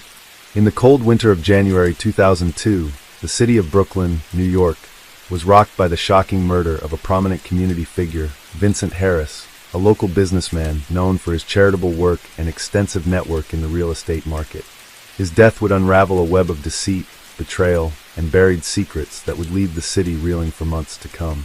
It all began on a particularly frigid evening when Vincent, a 45-year-old entrepreneur, was found dead in his luxury penthouse apartment in downtown Brooklyn. Vincent Harris was a self-made millionaire who had built his empire from the ground up. He had grown up in a working-class neighborhood in Queens, and his rise to the top had been marked by hard work, sharp business acumen, and an ability to cultivate relationships with powerful figures in the city. But despite his success, he was not without his enemies. Over the years, Vincent had made enemies in business, many of whom he had outmaneuvered in deals, leaving them financially ruined. He also had a reputation for being ruthless in negotiations, often pushing people to the edge in order to secure his business interests. Despite this, he had managed to maintain a public image as a philanthropist, donating large sums to local charities, supporting youth programs, and establishing scholarships for underprivileged students. For most people in Brooklyn, Vincent was a well-respected figure who seemed to have everything: money, influence, and power. It was on the evening of January 15, 2002, that everything came crashing down. Vincent's assistant, Claire Thompson, arrived at his apartment around 7 p.m. for a scheduled meeting. When she entered his office, she found the door ajar. Inside, the sight that greeted her was one of sheer horror. Vincent was slumped over his desk, lifeless, with a gunshot wound to the back of his head. His office, a spacious room filled with expensive furniture and artwork, was otherwise untouched, with no signs of a struggle. Claire immediately called 911, but by the time the police arrived, it was too late. Detective Michael Carter, a seasoned investigator with the Brooklyn Police Department, was assigned to the case. Carter had seen his fair share of violent crimes, but something about Vincent Harris's death struck him as unusual. The clean execution-style murder, with no apparent signs of forced entry or a robbery gone wrong, suggested that this was a targeted killing. The fact that Vincent was so well known and had so many connections made the case even more complicated. Carter quickly realized that this wasn't just a simple homicide. It was a case that could have far-reaching implications for the community. The investigation began with the usual routine, interviewing family members, friends, and colleagues. Vincent's estranged wife, Amanda Harris, was the first to be questioned. She and Vincent had been separated for nearly 2 years after a tumultuous marriage that had ended in a bitter divorce. Despite the animosity between them, Amanda was visibly shaken by the news of his death. She claimed that their relationship had been over for a long time, and that she had no idea who would want to harm Vincent. There were no reports of threats or confrontations, and Amanda had not seen Vincent in weeks. Vincent's business associates, however, painted a different picture. They described him as a man who had made a lot of enemies, particularly in the real estate world. Over the years, Vincent had acquired multiple properties, often by outbidding smaller developers, or using aggressive tactics to seize control of lucrative deals. One of the most contentious disputes had been with a rival developer, Richard Carmichael, who had once been a close business partner of Vincent's, but had fallen out with him after a major project went south. The two had clashed over the development of a luxury residential building in downtown Brooklyn, and Vincent's decision to back out of the deal had led to a significant financial loss for Carmichael. Carter began to focus on Carmichael, who had a well-known reputation for harboring grudges and using underhanded tactics to get what he wanted. However, after speaking with Carmichael, the detective found no hard evidence to link him to the murder. Carmichael appeared to have an alibi for the night of the killing, and his lawyer was quick to assert that there was no motive for him to murder Vincent. Still, Carter wasn't convinced. He believed that there was more to the story than met the eye. As the days passed, the investigation took a more personal turn. Claire Thompson, the assistant who had discovered Vincent's body, became a focal point of the inquiry. She was one of the few people who had been close to Vincent in recent months, and her presence at the scene of the crime raised suspicions. Claire was a young woman in her late 20s who had worked for Vincent for over 3 years. She had a reputation for being efficient, loyal, and quiet. However, during her interview with Detective Carter, she appeared nervous, and her responses to some of the questions seemed evasive. She claimed that she had been working late at the office when she discovered Vincent's body, and that she had not seen anyone else in the building that evening. Carter decided to dig deeper into Claire's background, and what he uncovered was surprising. Claire had once been involved in a short-term relationship with Vincent, a fact that she had never mentioned during her initial interviews. The relationship had ended badly, with Vincent ending things abruptly after learning that Claire had been seeing another man at the same time. Vincent, it seemed, had been known for his vindictive nature when it came to matters of the heart. Claire had been devastated by the breakup, and had even filed a restraining order against Vincent for a brief period. Detective Carter soon discovered that Claire's motives were far from innocent. It was revealed that Claire had been deeply in debt, struggling with gambling problems that had spiraled out of control. In the months leading up to Vincent's death, Claire had become increasingly desperate for money. Carter learned from local sources that she had been seen at several high-stakes poker tables, gambling away large sums of money in the hopes of winning back what she had lost. Her financial troubles had been a closely guarded secret, but her debts were mounting, and she had no way out. As Carter pieced together the puzzle, he uncovered a chilling motive for the murder. Claire had gone to Vincent's apartment that night under the guise of discussing work, but she had something else in mind. Knowing that Vincent had a large amount of cash in his safe, she had planned to rob him. When Vincent had refused to give her money, the confrontation turned violent. In a fit of rage, Claire shot him, staging the scene to make it appear like a professional hit. She had hoped to get away with the crime, but her plan unraveled when the police traced her movements that night. Surveillance footage from a nearby building showed her leaving the apartment complex just minutes after the shooting. With the evidence stacking up against her, Claire was arrested and charged with first-degree murder. During the trial, the prosecution argued that Claire had meticulously planned the murder in an attempt to escape her financial problems. The defense, however, claimed that the shooting had been a crime of passion, a result of a heated argument that had spiraled out of control. Despite the defense's claims, the jury found Claire Thompson guilty of first-degree murder, and she was sentenced to life in prison without the possibility of parole. The murder of Vincent Harris sent shockwaves through the Brooklyn community. It was a tragedy that revealed the darker side of a seemingly perfect life. Vincent's reputation as a philanthropist and businessman was forever tainted by the revelation of his complicated relationships and the enemies he had made over the years. But it was also a stark reminder of how desperation and hidden secrets could lead people to commit unspeakable acts. As for Claire Thompson, her life was forever changed. The woman who had once been loyal to Vincent Harris would now spend the rest of her days behind bars, paying for the devastating consequences of her actions. In the months following the murder of Vincent Harris, Brooklyn was in a state of disbelief. The shockwaves of his death rippled throughout the community as more details of his life came to light. His murder had brought the hidden corruption and the dark side of his personality to the forefront, exposing not only his ruthless business practices, but also the complex web of relationships that had surrounded him. The revelation of Claire Thompson's involvement in the crime left many stunned, as she had been seen as a quiet, professional assistant. No one could have predicted her dark motives. The media coverage surrounding the case intensified as the trial of Claire Thompson began. It became a spectacle, drawing in crowds from both within Brooklyn and beyond, fascinated by the story of betrayal, financial desperation, and a seemingly perfect life turned to tragedy. Claire, a once timid figure, was now thrust into the public eye. She had become a symbol of the consequences of hidden debts and emotional desperation. As the prosecution laid out its case, Claire's involvement in Vincent's murder became clearer. Witnesses testified to her financial struggles, detailing the mounting debts from her gambling habits. It was revealed that Claire had taken out loans from shady lenders, leading her deeper into a spiral of debt she could not escape. Her ex-boyfriend, who had been an integral part of her life for a brief period before their separation, took the stand to reveal details about their tumultuous relationship. His testimony painted a picture of Claire's deepening obsession with money and her increasing emotional instability. The fact that she had once been an upstanding employee in Vincent's company now seemed like a mere mask for the person she had become, a woman willing to kill to solve her financial woes. The assistant who had once been known for her diligence and efficiency was now seen as a cold-blooded murderer. The prosecution presented Claire's troubled past, not just her gambling addiction, but her need to maintain a facade of wealth and success. It was revealed that Vincent had become increasingly wary of her behavior. He had even confided in a few close colleagues about his concerns, suspecting that Claire was hiding something from him.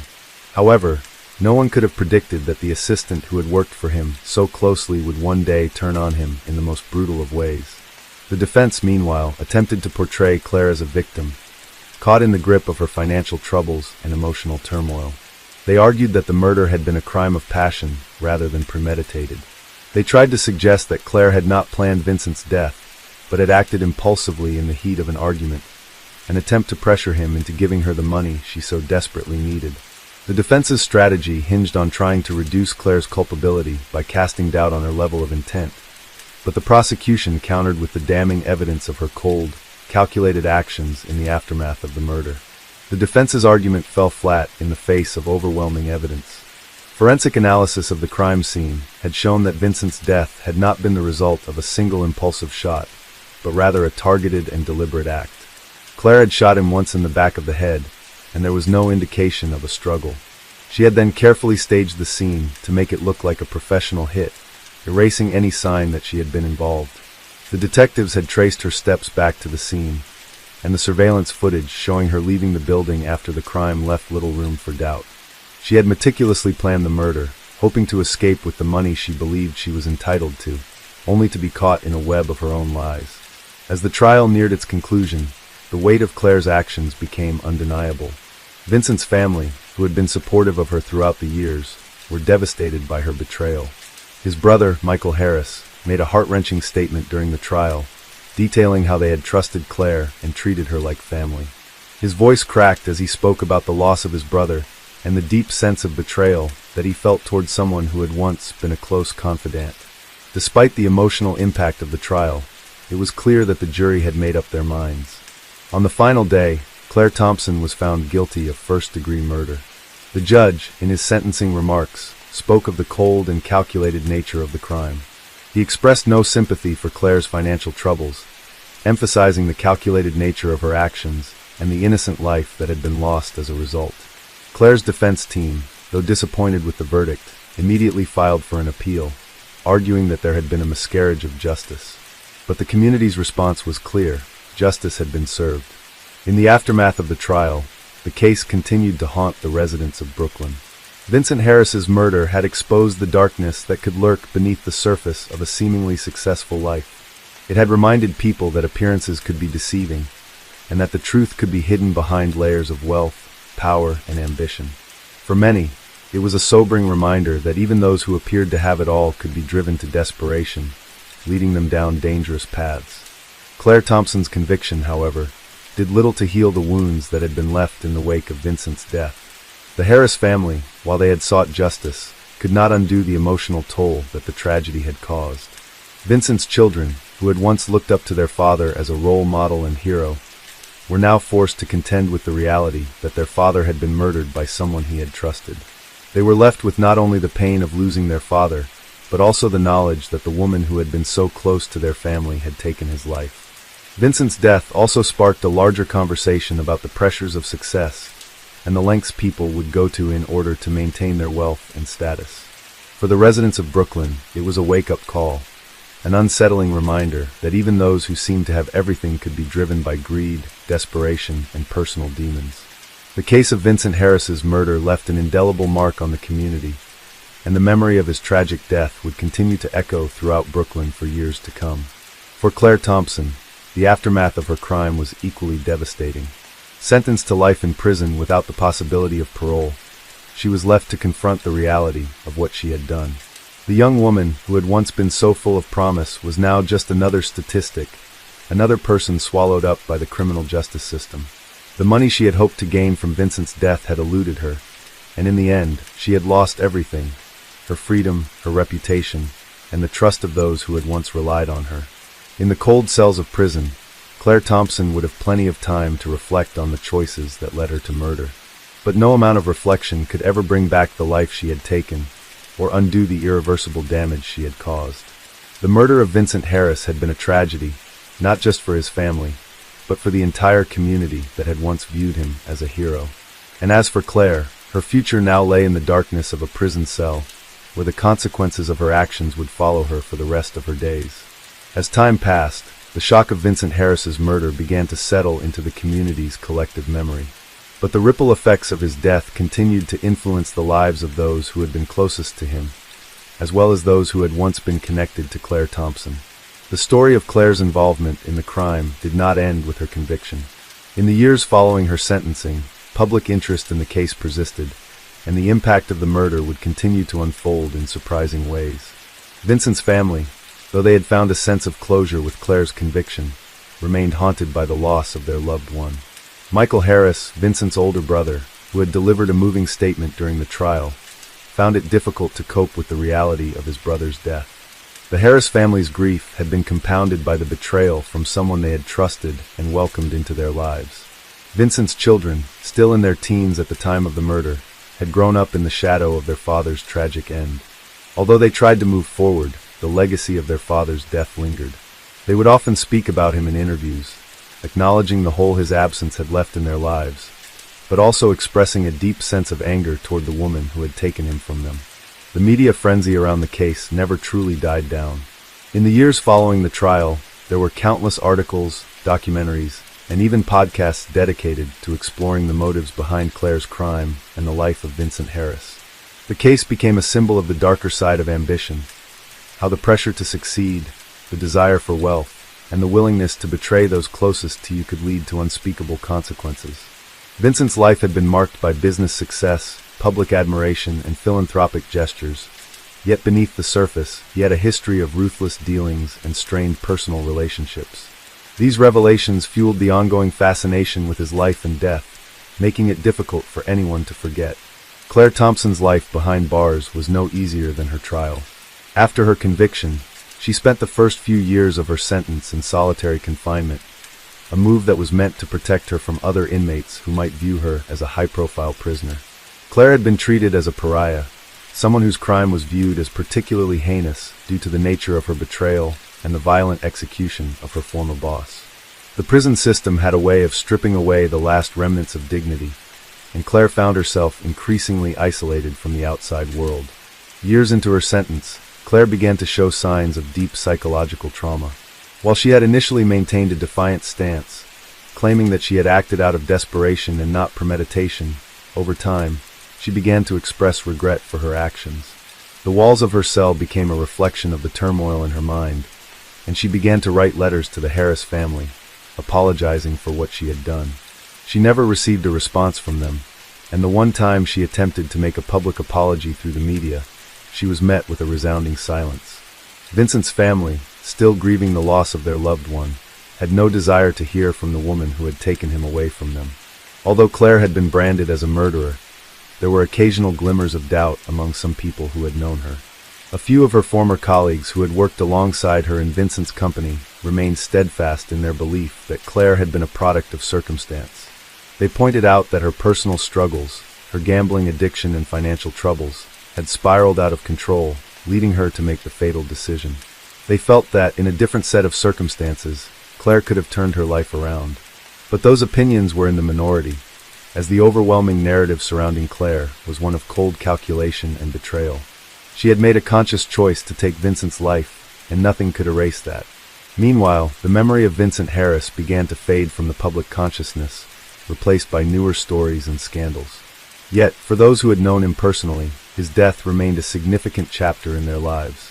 Vincent's business partners, many of whom had benefited from his investments, began to publicly distance themselves from his legacy.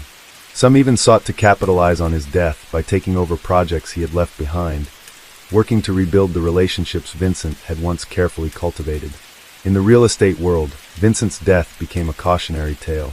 It highlighted the dangers of unchecked ambition, the harsh realities of the business world, and the potential for betrayal that could lurk behind the glittering surface of success.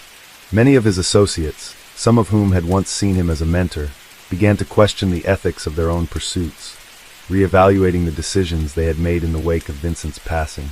Some people began to see Vincent as a cautionary figure, a man whose unchecked ambition had led him into dangerous territory, leaving him vulnerable to betrayal even from those closest to him. For Claire Thompson, the years in prison were marked by ongoing reflection. She had tried to reach out to various rehabilitation programs, working on her mental health and addiction issues.